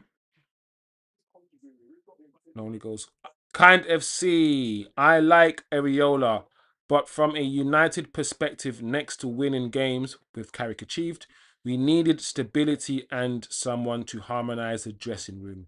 Carrick passes the test, so keep him. Yeah. I'm not gonna relight the managerial debate. Michael Carrick is the manager, and I'm content with Michael Carrick being the manager. He had the opportunity to prove himself, and he's the only one with an opportunity to prove himself because he's the only one who's currently doing the actual job. So he has passed some tests. I'm content with Michael Carrick. I do have my reservations, as you should always do. Never support anything 100%. If you support something and think the thing you support is absolutely perfect, cool. But always have your reservations, always have your critiques. Kind of C says Areola is great, but personality-wise, him look miserable. The United press might warm him up. Yeah. Kind of C? What did someone call him? Dracula or somebody? He looks like Count Dracula. He looks like he's ready. Oh shit. At him. He's the one who bit Michael Carrick's neck. It makes sense. It all makes sense. He's the one who bit Michael Carrick's neck, people. Yeah, it's like we will never. When people say Michael Carrick's doing the job, Michael Carrick is stabilizing all these things. It's like, yeah, but you can't compare that with anything Areola because Areola's not actually doing the job or stabilizing. It's always going to be just like anything, just like it is with football, a what if this and what if that. But we have Carrick now, and I am good with Carrick. Actual, I'm assuming this was about Bruno and saying that Bruno's fatigued. Do you guys believe Bruno's more fatigued now? I guess he is getting older. He did limp towards the end of the game. You are starting to see a bit more wear and tear. And ideally, Atro, I think ideally you'd want Bruno to be subbed off a bit more than he is. You'd want to rotate a bit more than we currently do. Actual about McAllister. This is about McAllister for Liverpool. McAllister has been enjoying too much Argentinian barbecue, says Atro. That's funny. I've got an Argentinian barbecue place literally around the corner from my house, That's funny. Um, yeah, I'm down to hop on to. Yeah, let's have conversations tomorrow. You know me, I can talk for days, but it's also good to just chop it up and have conversations with people. Kind of C says, good luck to Palace Wednesday, putting for the man them. Do you know what kind of C? I always say this. Palace, I'm a South Londoner at heart. Yeah. A Jamaica Baban, St. Catherine, Spanish Town you. Yeah. A Desamaban. But a South London, Maria's in a South London. My family them, Croydon, Selhurst, all of them place there. So if I had a second club, it wouldn't be Chelsea, even though Chelsea is where I've lived, around that area is where I've lived a lot of times. it will be Palace. If I had a second club, it will be Palace. It's the Mandem club. If it ain't Arsenal, and because I'm a Man United fan, Arsenal can't be my second team. So it has to be Palace. Palace is the Mandem, bro. I'm with kind FC. Hard to say, his career. Yeah, flopped at Chelsea.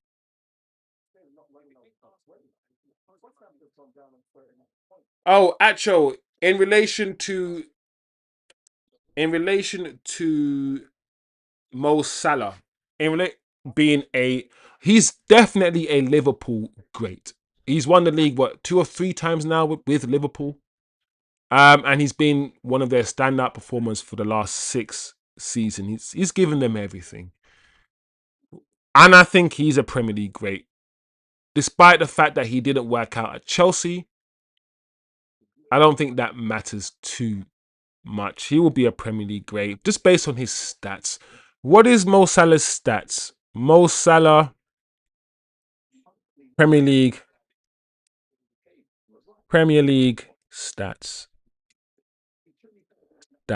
Let's Google this shit, people. Oh, you know the ones where it's like, oh, how many goals has Mo Salah scored in the Premier League? 193 goals.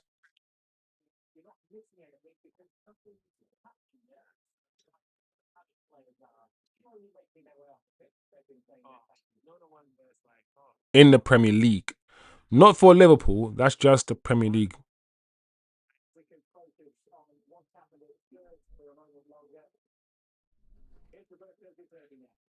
He's going to be missed, guys. I've always said this about Mo Salah, to be fair. Back on the Mo Salah thing, briefly, because I kind of see his comments. Briefly, guys. I've always said Mo Salah, he's inevitable. He's a player. He's not a silky winger like an Aaron Robin or an Eden Hazard, for instance. He's one of those wingers where the ball would bobble up on and hit Mo Salah's shin and his knee, and he'll still manage to control it and then smack it into the bottom, like top corner. Mo Salah is just, and he's always just been like that inevitable guy. This season, less so. But for me, he's never been, and I always say this, the most aesthetically pleasing footballer to watch.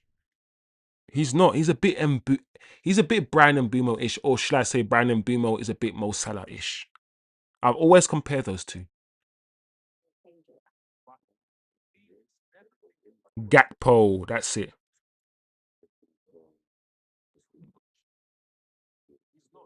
Much respect for Salah, but make him tech way himself. Tech for yourself. Follow the rhythm and tech for yourself. Some of them bad minds, some of them bad mind. Tech for yourself, then bad mind. Tech for yourself, then bad mind. The people, tech for yourself. Tech for yourself. Hey, tech for your. Hey, tech for yourself. Hey, tech for your. You must tech for your. Yo. Nah, man, Ariola bit Carrick's neck, bro. He wanted a job. He bit Carrick's neck. Mo Salah's stats this season and career stats.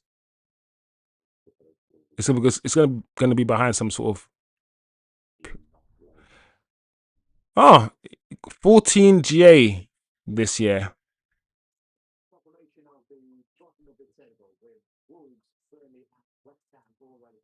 Hmm.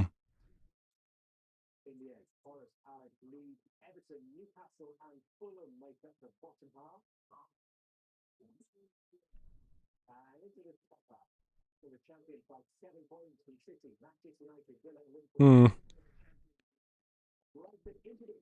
Crazy, man. Mo Salah, guys.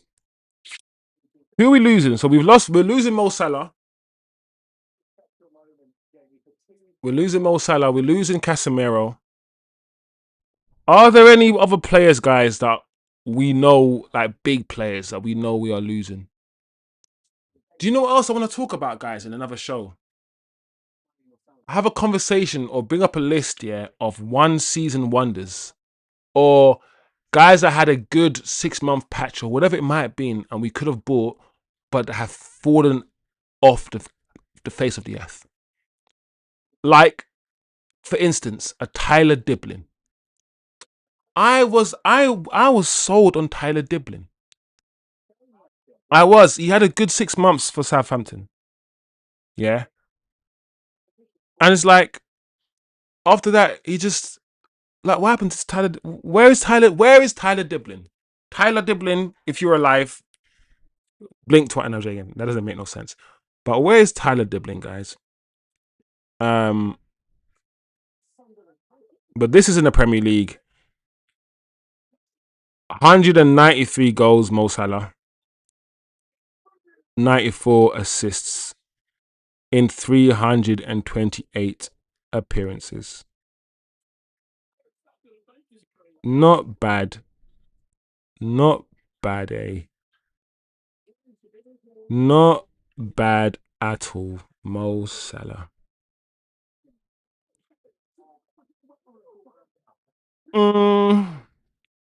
What's Atro saying? Chosen, you're a fool for that bit. Carrick's neck. Yeah, Salah, Bernardo Silva, maybe Rodri. Yep. So we got also Bernardo Silva, Rodri. That is why I feel like I'm seeing the Enzo to Man City rumors really, really build up. So if Man City are going to lose Bernardo Silva and Rodri, Man City.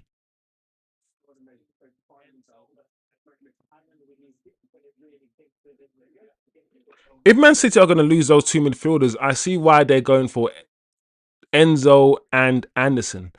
But then it's such a deviation from the profile of player that Man City usually go for. They're fully going for pace and power, aren't they?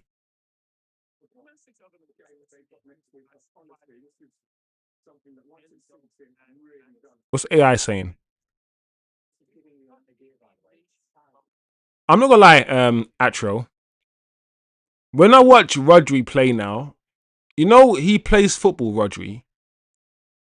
Rodri plays football like a player who is scared of getting injured again. Do you know what I mean? He's not the same. He's not the same player, guys. When you watch Rodri for Man City, he plays within himself now a little bit. He's not up to the whole aggressive way that Newcastle and Arsenal want to play in the midfield. He's not on that. He pulls out of what challenges and stuff.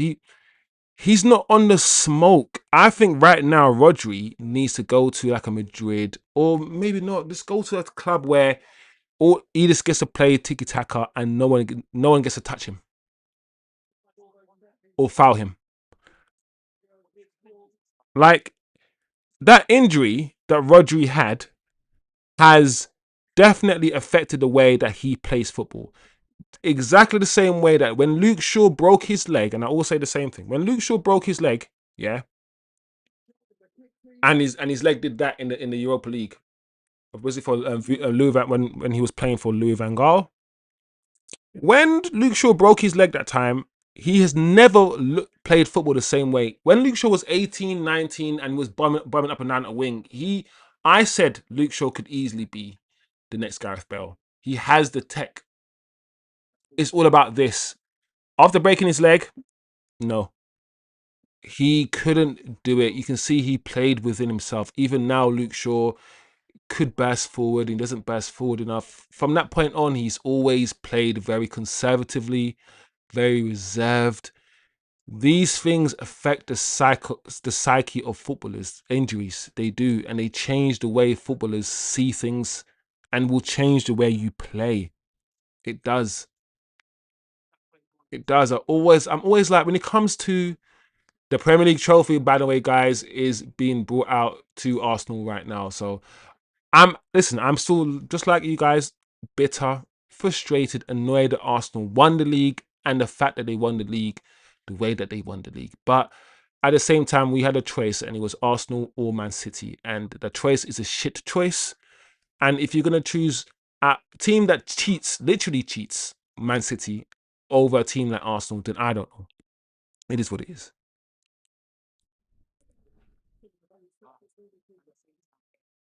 If City are selling Mamouche, then run him. Yeah, but then again, for a reasonable fee, I'll take Mamouche, while at the same time understanding I wish the league wasn't changing the way it's changing. I wish we didn't need the players that we need, but at the same time, when I look at Mamouche, I'm like, there's a like those sort of City tried at the beginning of the season to play with those little footballers, those little techie little, but they moved those footballers out the way for the more robust ones, for the more Premier League type ones. And I'm like, the way that the league's changing now, man, can we start someone like Mamouche?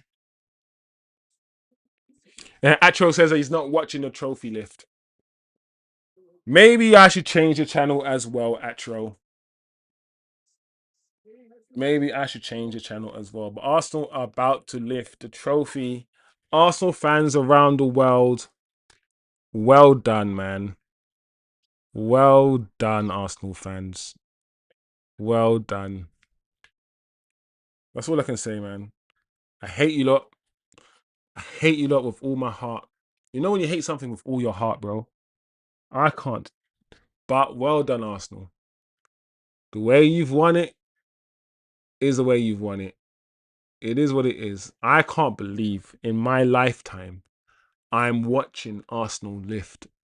I'm not joking. It's not that deep. It's not that deep. But I never thought this day was coming. These guys are bottlers.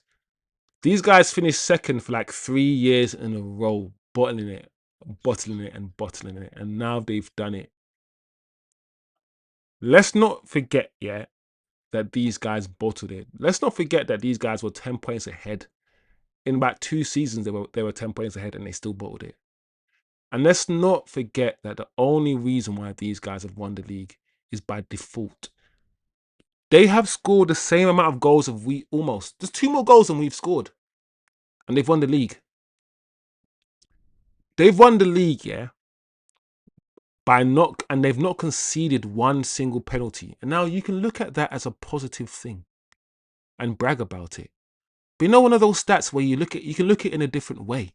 You can look at the stat that you've not conceded a penalty for the whole 38 game season as a, oh shit, they definitely didn't want flipping. They definitely wanted Arsenal to win. How do you not concede it? How many times have Arsenal, Declan Rice, handball the ball or something?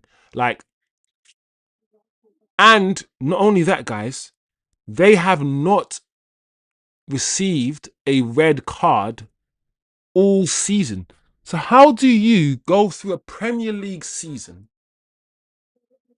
by scoring the same amount of goals as a team that finished third, not having any attackers in the team of the season, not having any attackers score more than 10 goals in your season, apart from Gyökeres, like having own goals being your top goal scorer for about 2 months. Own goals was Arsenal's top goal scorer, right? How do you score most of their goals from set pieces? It's just like a very booky season, guys, where Liverpool haven't turned up. Chelsea have been abysmal. Man City are in a transition. Tottenham are fighting relegation. No one was around them, putting enough pressure on them early on. I honestly believe if Man City did their thing, were putting enough pressure on this team, Arsenal team, they wouldn't have won the league. Because we saw for a period of time when Man City put a little bit of pressure on these guys, they started getting bad results. They did. And I'm looking at this team now will collect their trophies. I'm looking at these players and I'm listening to some of the concerns that some of you guys have with our midfield. And I'm like, bro, they have Odegaard, yeah. I mean, Norgard, and he's still a decent player, but that's their bench. We're gonna have Edison on our bench. Kind of see says Greedish, tell Diblin if he got sit on. But yeah, maybe as young player, he has too much of a luxury mindset attitude for Moyes liking.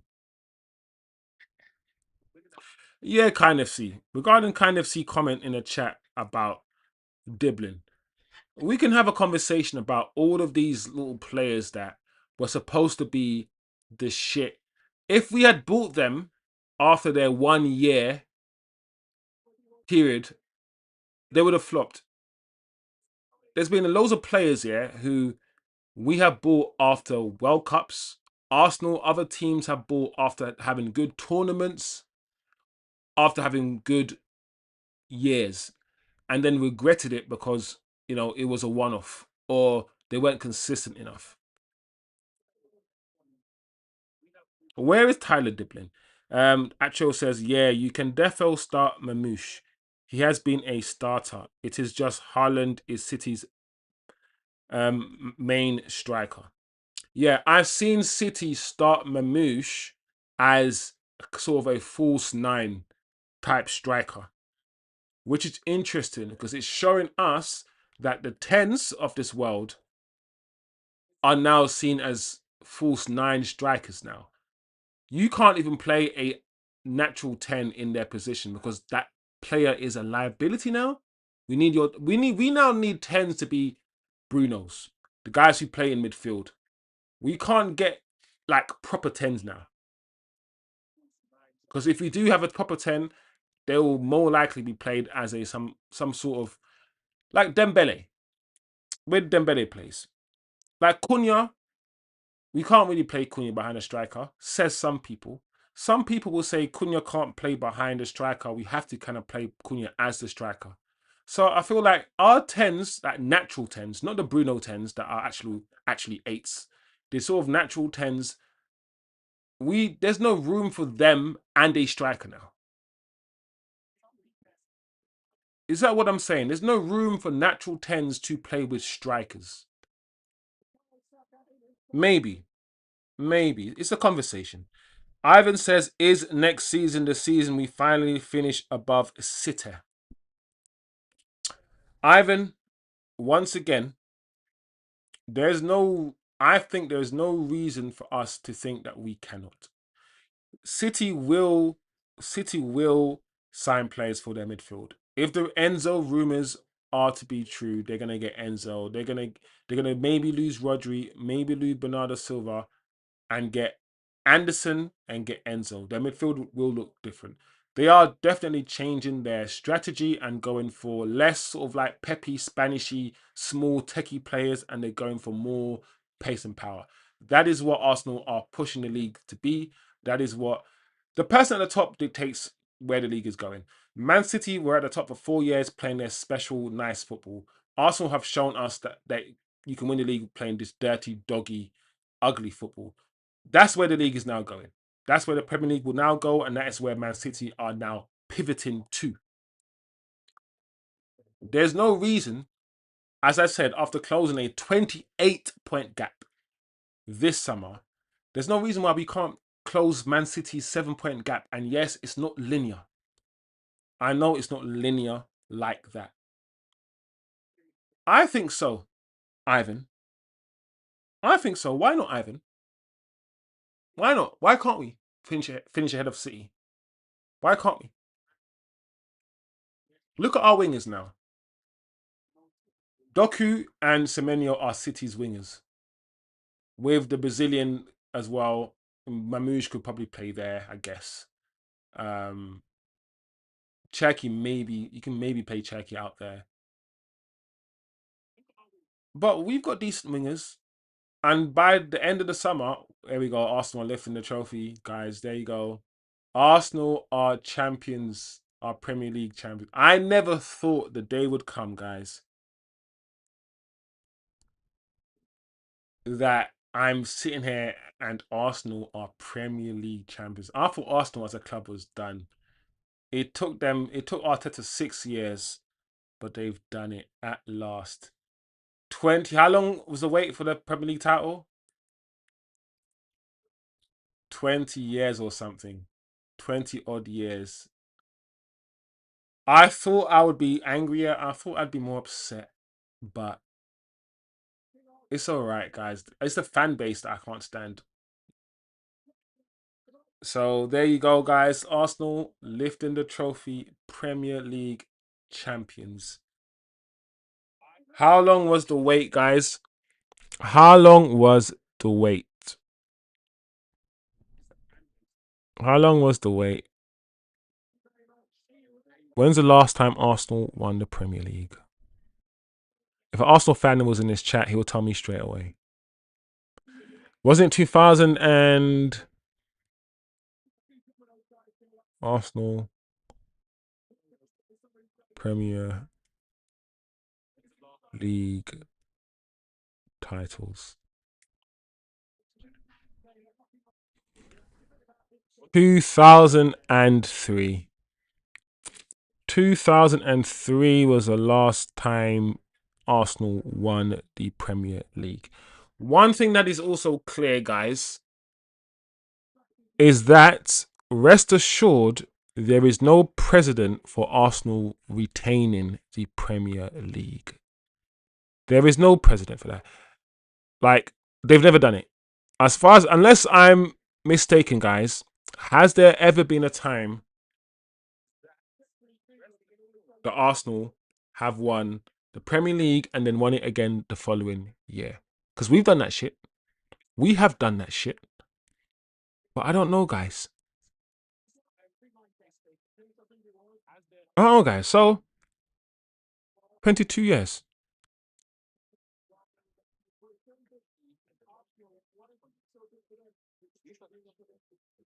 22 years, guys. There you go. 2003. So, as they've never retained it, listen, they can retain it. They could. The issue about Arsenal retaining it, okay, this is what I think. And I think multiple different things. I feel like they can retain it, but they can't retain it. And I can entertain both arguments. The argument for Arsenal retaining it, I think, is the fact that maybe other teams will just like this season they won by default by other teams being crap. They could easily do the same thing. Just be consistent, win your games, right? Be strong at the back, do your corners, do your free kicks, do your penalties, and stink the league out once again. That could happen. That could happen, right? Especially if Chelsea don't do anything. I don't think Chelsea are going to do anything. If Man City are still in transition, all these things. I said Arsenal could win the league because Arsenal are not in transition. Arsenal have been stable and consistent for a long time. And as long as they do what they have been doing for the last 3 years, if one of these teams fall off, they'll win it by default, which is what's happened. So that is my case for Arsenal winning the league. Just carry on doing what you do. Other teams will still be in transition. Liverpool might get a little bit better, but will they be as consistent? Arsenal have found a way to win games without playing well. Their corners, their set pieces, all of these things, and by cheating as well, right? By the fact that they can foul people and do WrestleMania tactics in the penalty box and other teams can't do it, right? So that's the case for Arsenal retaining. All right, this is the case for me. That's my heart. That's the right side of my brain. Let's now think about the case against Arsenal retaining. For me, Arsenal might not retain because what they have done this season might not be sustainable. I.e., they haven't won by playing good football. They've won by doing the corner stuff, corner boys FC, like they say, having the referees help them out. All these things. Can that happen again next year? Will the league wake up? Will the referees make a change in how they referee set pieces? Right? Will Man City be back? The opposite of what I just said before. Will Man United push them? This season they were under less pressure in the sense that there was no team really like 3 or 2 points like around them. They managed to get a big gap very soon, very quickly, and they never look back. Is what they've done sustainable? That is, I think, one of the biggest questions against Arsenal retaining.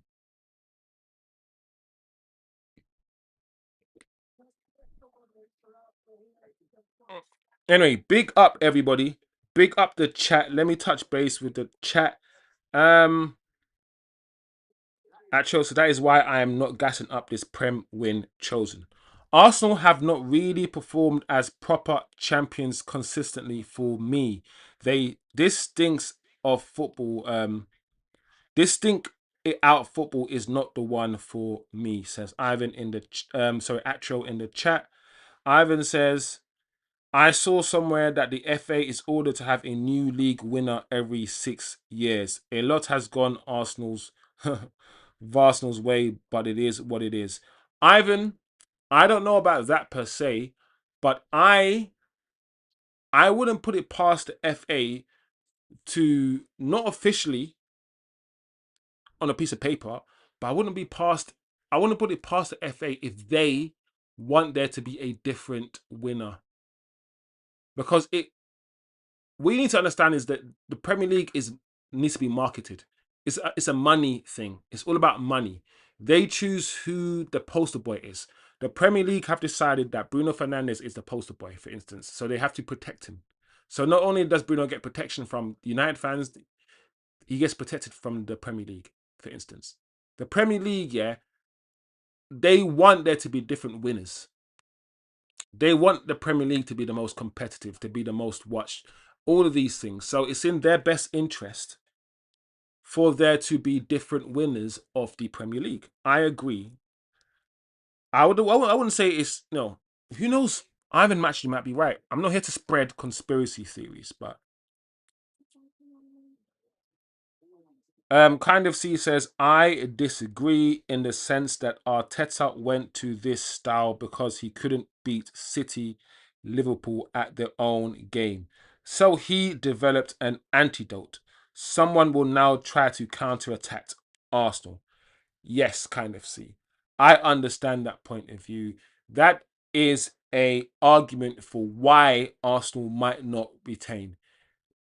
If Arteta has developed this style of football to counterattack the Liverpools, the Man Cities, a style of football which is not the best to watch, the easiest on the eye. Arsenal fans themselves have said that they don't always enjoy watching Arsenal, but it is effective. What they do is not Arsene Wenger football, but it is effective.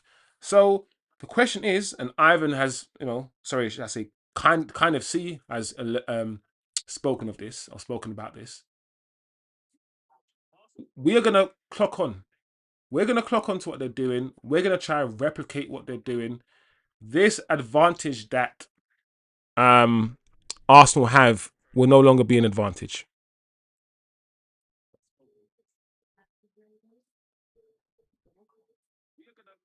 Got up dip, big up. Acho, sorry I didn't see the comment earlier on, my guy. Acho, big up yourself, bro. Enjoy yourself. Kind of see what are you saying, bro? Spot on with the marketing chosen. Arsenal is huge clothing brand. Nice for the league to have them as champs for a bit. Yeah, yeah. Kind of see one thing we need to realize is that the Premier League are actively in a court dispute are in a dispute with Man City. It would be absolutely insane if you're in a massive lawsuit, court, whatever you want to call it, with Man City and Man City go on to win the league. That would look crazy to the Premier League. It might even give Man City leverage.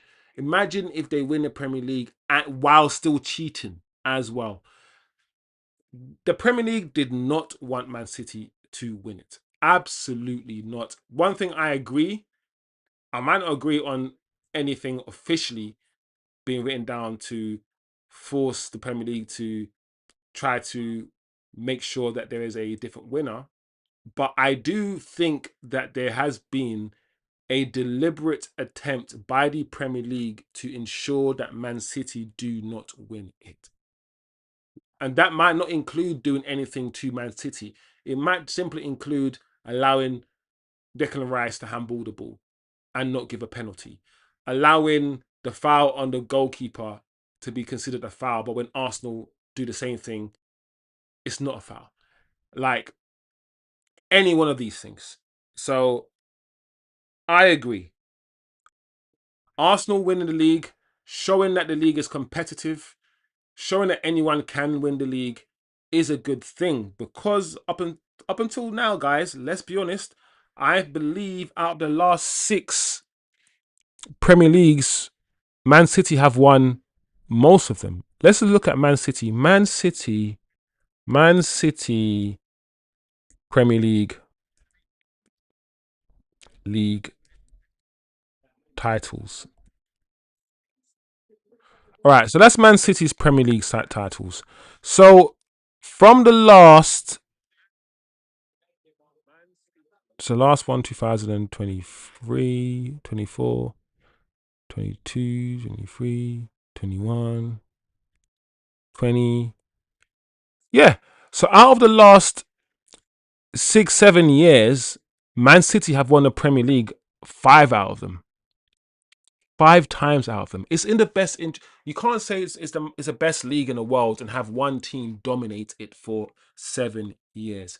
So it is in the Premier League's best interest to show, just like La Liga, because I'm pretty sure Madrid won it recently, and now Barcelona have just won it. It is competitive. And not only that, because in La Liga, it's just Barcelona and Madrid.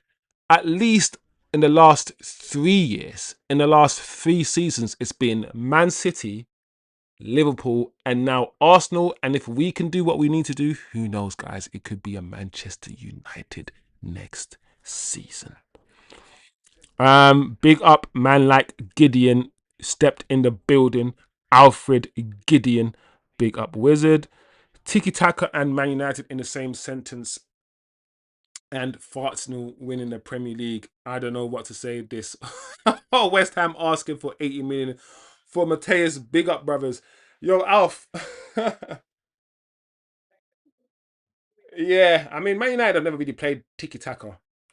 We don't play that kind of football. We never have, really, to be fair. Arsenal, you're so silly, Alfred.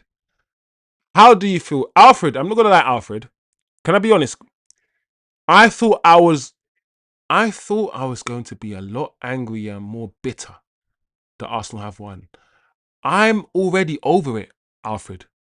I'm already over Arsenal winning the league this year. It's such, for me, a hollow win, an undeserved win, that listen, Arsenal fans don't care. And if we won the league the same way they won the league, we wouldn't care either. Let's be real. But this league win is such a hollow one. It's such a default one that I'm like, you know what? Cool. The only thing, the annoying thing is, Alfred, is that Arsenal now will say that we are the longest team, or we are now the team that's gone the longest without winning the Premier League.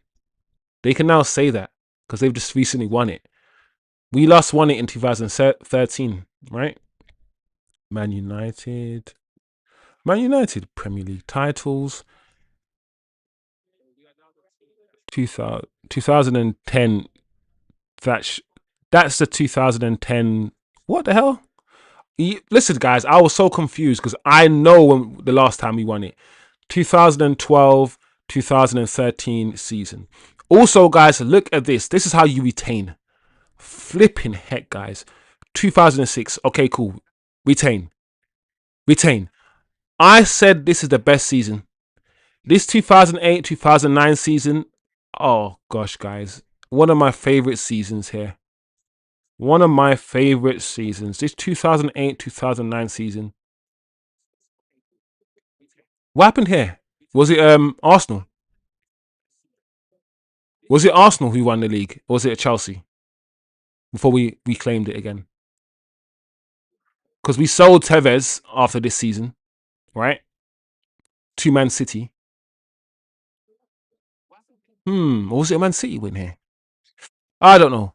But this is how you retain. Arsenal have never done this. It is one thing winning the league, guys. Leicester City won the league. But to get up and do the same thing all over again, it takes something different. We don't know if Arsenal have that, but one thing Arsenal have shown is that they have consistency. So if Arsenal have consistency, oh yeah, kind of see, please don't remind me. That is trauma. You know them traumas. That Aguero, bro. Oh my gosh. Aguero. I thought it was Man City. I'm like, was it? Who was this? Chelsea. Yeah, 2009 and 10. You're right, kind of see. What's Alfred saying? Alfred saw Michael Owen demanding a bigger summer for Liverpool this summer. I'm baffled. What even is big anymore? Alfred, you're spot on, bro. Like, from when these guys spent over £400 million, Alfred, and the man is calling for a big summer or a bigger summer. I'm like, bro, a bigger summer? A bigger summer than listen, I'm gonna say this. I'm gonna repeat myself until what I say reaches, the front page news. If Manchester United had won the league and then the season after finished fifth after spending 400 million, one player's costing 130, the other player costing at least 114. If we had done that, we would be all over the news. The player that we spent 130 million pounds on would be a flop. Wirtz would be the worst signing in history because all of these things, but we're not hearing any of that. We're not hearing none of that. Propaganda is crazy. The media bias is absolutely insane. Like Alfred says in the chat, what is big anymore if Liverpool are now saying they're going to have a big summer or a bigger summer? A bigger summer?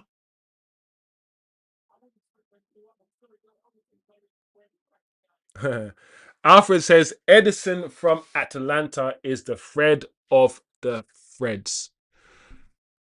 How I wish we had a Fred right now. Fred was heavily disrespected. Talk about somebody who covered the ground, who kept running. Fred was that guy. Fred never stopped running. Fred covered ground, bro. I would love... Fred is better than Ugarte. Yeah? Give me a Fred right now to bring on for the last 15 minutes that could just win the ball back very quickly. Fred was so tenacious. It was in your face. I'm not saying that Fred was the best footballer in the world. We know Fred had his limitations as a footballer. But in terms of the profile, in terms of getting up and down the pitch that we needed at midfield, give me a Fred right now. Or 23, a young Fred. I think Edison, guys, will surprise. I think Edison will surprise a lot of people, guys. I really do. Yeah. There you go, guys. Man United relegated. West Ham, Burnley, Wolves. Are Wolves the worst team to ever play in the Premier League? How do you... Let's go back to last season. So Wolves are relegated with 20 points.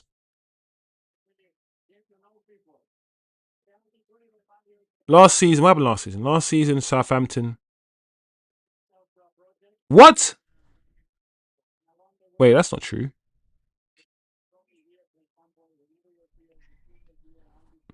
How did Southampton get 12 points? Guys, I'm confused.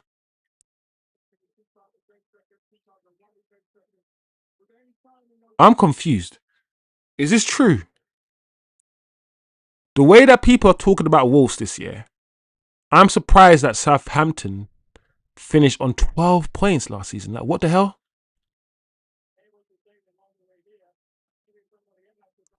Bro, it's so crazy to see Ipswich Town. Ipswich Town, you know. Was this last season? Bro, I forgot that Ipswich Town was even in the league last season. Like, what the hell? Is this real? Leicester City?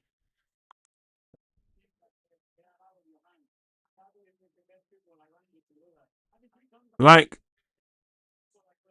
yeah, that's okay. And this is this season. Back to this season. Back to this season. Burnley. I feel like the relegation teams are correct. Wolves were relegated very, very early on. I don't think we even need to talk about Wolves. Well, at the same time, a lot of you guys want João Gomez. Hmm.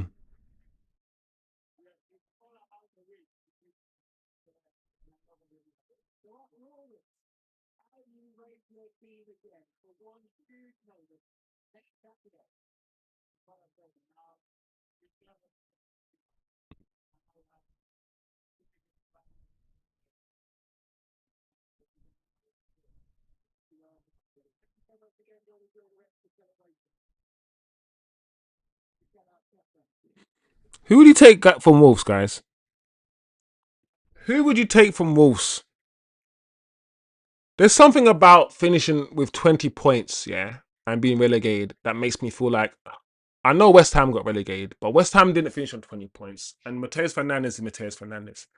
But there's something about Wolves where I'm like, should we even be looking at Wolves as a club where we want to take any players?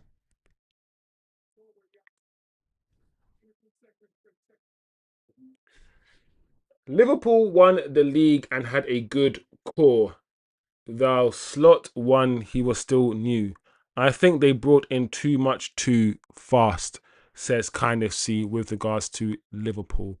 I think there are many things wrong with Liverpool this season, and one of the things they did wrong was the profiling of the players. They needed to sit down and understand why they needed that player and for what reason. I don't think they understood. They went from having players who ran away from the ball, and I keep saying this.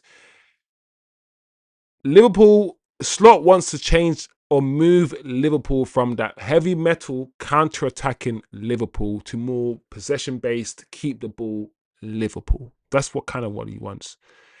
He's gone from having players like Nunez and the guy who plays for Barcelona, for Bayern Munich now, Diaz, who aren't ball to feet players. They don't always want to come to the ball. They want to run away from the ball. So Liverpool can play the heavy metal counter-attacking football. Salah runs away from the ball. You know, all these guys, Mane runs away from the ball. These guys run away from the ball. Counter-attacking guys. And they've replaced those guys with players who want the ball to feet a bit more, like the Ekatikes. And even though Isak can run away from the ball, he wants the ball kind of to feet. And he wants to move Liverpool away from heavy metal counter-attacking dynamic football, still playing dynamic football, but more control and possession.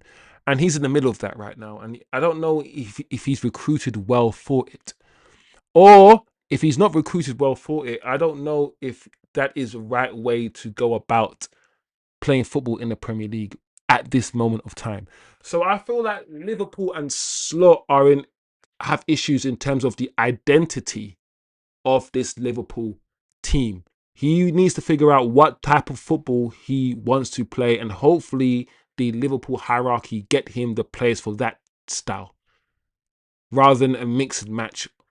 He won the league last year, and all he did was continue what Klopp was doing. He didn't change much, tinkered a little bit, but it was more Klopp's remit, Klopp's framework, in my opinion. That's what happened. The more and more he got his hands on this Liverpool squad and tried to mold it into something different, the more and more issues. Ideally, you want to stick with him. Ideally, you want to go, cool, we back you. We're going to get rid of Salah, do everything that you want to happen and fully back you. I don't know if Liverpool will. Liverpool are in a very interesting position where they still got loads of money. They can still go and buy a Diomande, for instance, sell a Gakpo. But what will that change if you lack direction and we're all unsure of your footballing identity? That's where I'm at when it comes to Liverpool. Edison could either be Fred or Fred. Alpha said, reckon City going to win the league next year. Seen this movie already. If City get Anderson and Enzo, I don't know. They could be in with a shout. But we will see, Alfred. Alfred, we need to understand what punishment Man City will receive as well. Matteus could be our João Neves. Sign another technical hybrid, 8 or 6, and we are in. What was I doing? I was looking at Wolves, wasn't I? Burnley was down already. Burnley was already down anyway. West Ham.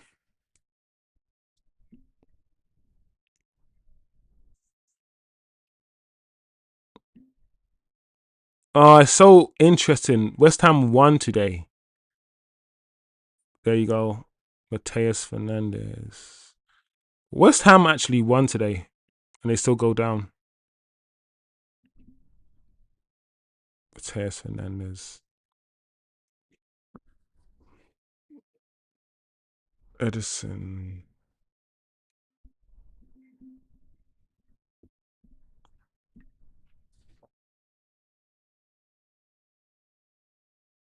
I like Matteus, Alfred. I like Matteus Fernandez.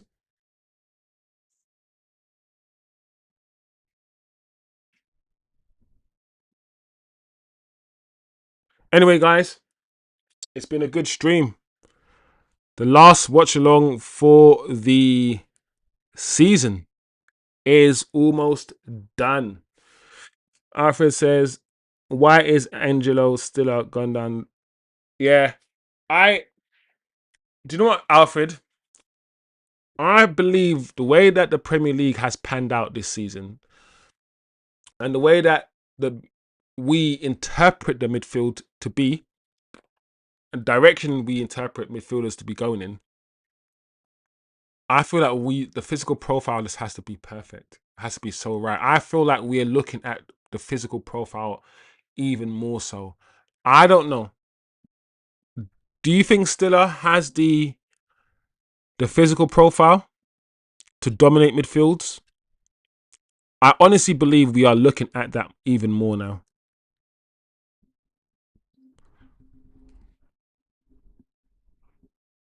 I honestly believe, Alfred.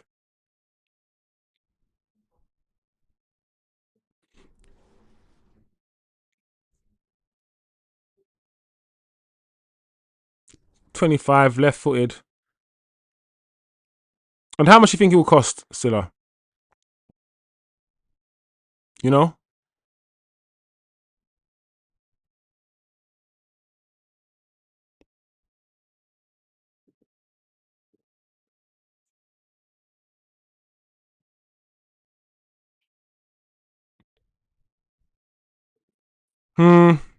That's overhit.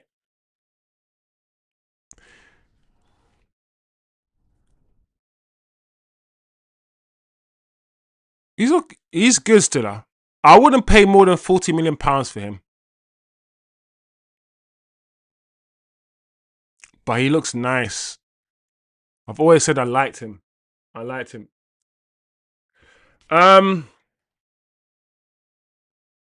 Big up kind of C. Yeah, definitely, bro. I don't know which games I'm gonna do, but I'm definitely going to do World Cup games.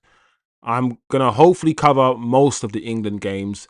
Like this are good teams. If France are having a game, I might cover the game. It might not just be me as well, guys. If I'm with a friend, I might be with somebody, my partner. So yeah, 100% we will be covering World Cup games for sure. Like I said, England games, France games, Brazilian games. I wish Jamaica made it to the World Cup, but unfortunately we didn't. It's all right, man. We can't be the best at everything, man. We can't be the best at everything. We have to give other people a chance. You understand? So it's all good. No, I like Ben Stiller, guys. I've always said I like Stiller, but Stiller looks like he needs lots of time. You don't get the time on the ball. The way that Stiller picks the ball up and then sprays it like that with like in like acres of space, bro. You're not getting that space. Not really. Not really. But I'll still take Stiller though. I was one of the ones who spoke about Stiller last season. Don't forget, guys, I spoke heavily about Stiller, and I said, yeah, I would take Stiller. I would still take Stiller. Let me see what Stiller's stats are. Stiller, Stuttgart stats. Let's see what he's saying this season. What has Stiller done this season? Bundesliga. He's played almost all the games, scored 2 goals, 3 assists. Okay.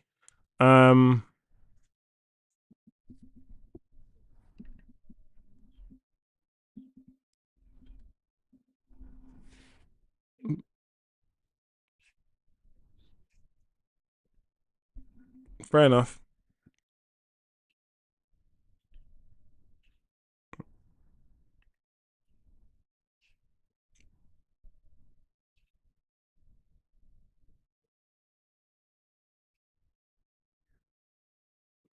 Yeah.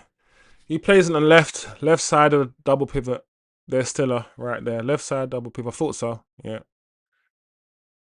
Which is kind of where Kobbie plays. But it doesn't matter. It doesn't matter. Very interesting. Play the full 90 minutes.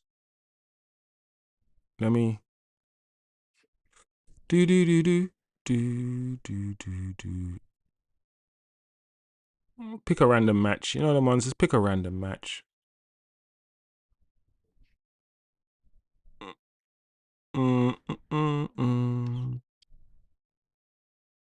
Yeah, that's where he was playing. Okay, cool. All right. I don't mind Stiller, guys. I don't mind Stiller. We spoke about Stiller. Usually I'll probably get some scouting thing as well. I spoke about Stiller last year, but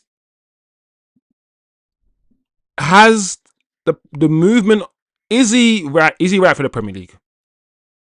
Is he right for the Premier League? Just a question. He's 25 years old anyway. So that's a decent age.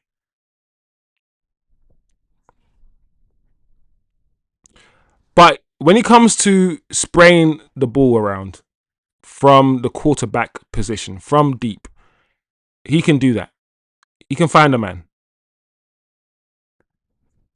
And one thing we don't have, and reason why I wanted someone like a Adam Wharton as a 6, a deep line, is because Kobbie doesn't give you that either. Kobbie's not going to give you these sort of 30-yard passes over the top. Kobbie is a good passer of the ball and he's a good footballer, but Kobbie's passing range is limited. It is. I love Kobbie, but let's be honest with what we see. Stella's got a better passing range.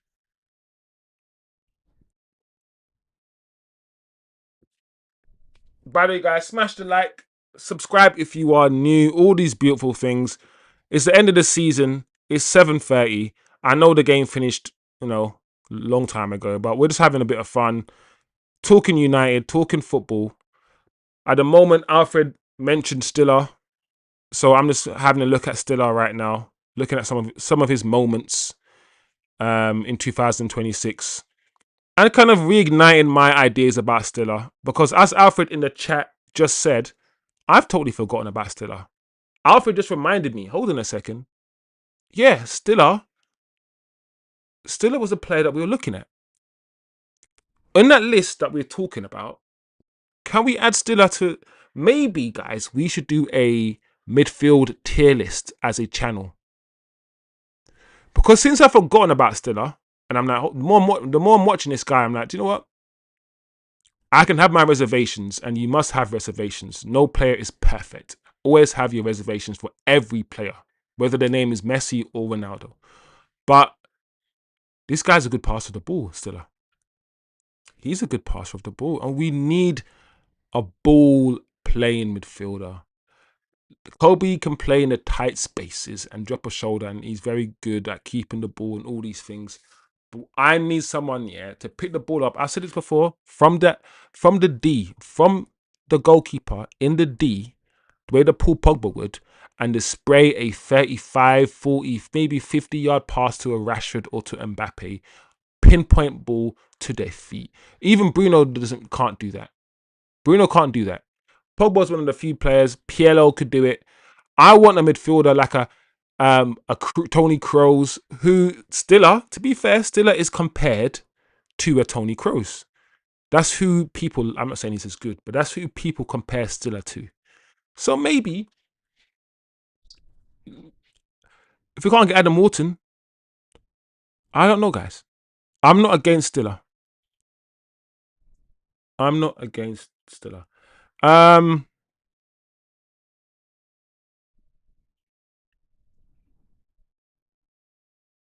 But Tonali, people. Tonali. This is why we want Tonali. I'm gonna do a series as well, guys, where I just look at all these players and break down their attributes. It'll take me a while, to analyze things, but I'm gonna do a series as well when I do that. Yeah. Yeah, people. Oh man, how long's the stream been, guys? This has been an epic stream. The time is still going as well. Let me stop the time. Flipping it. Tools.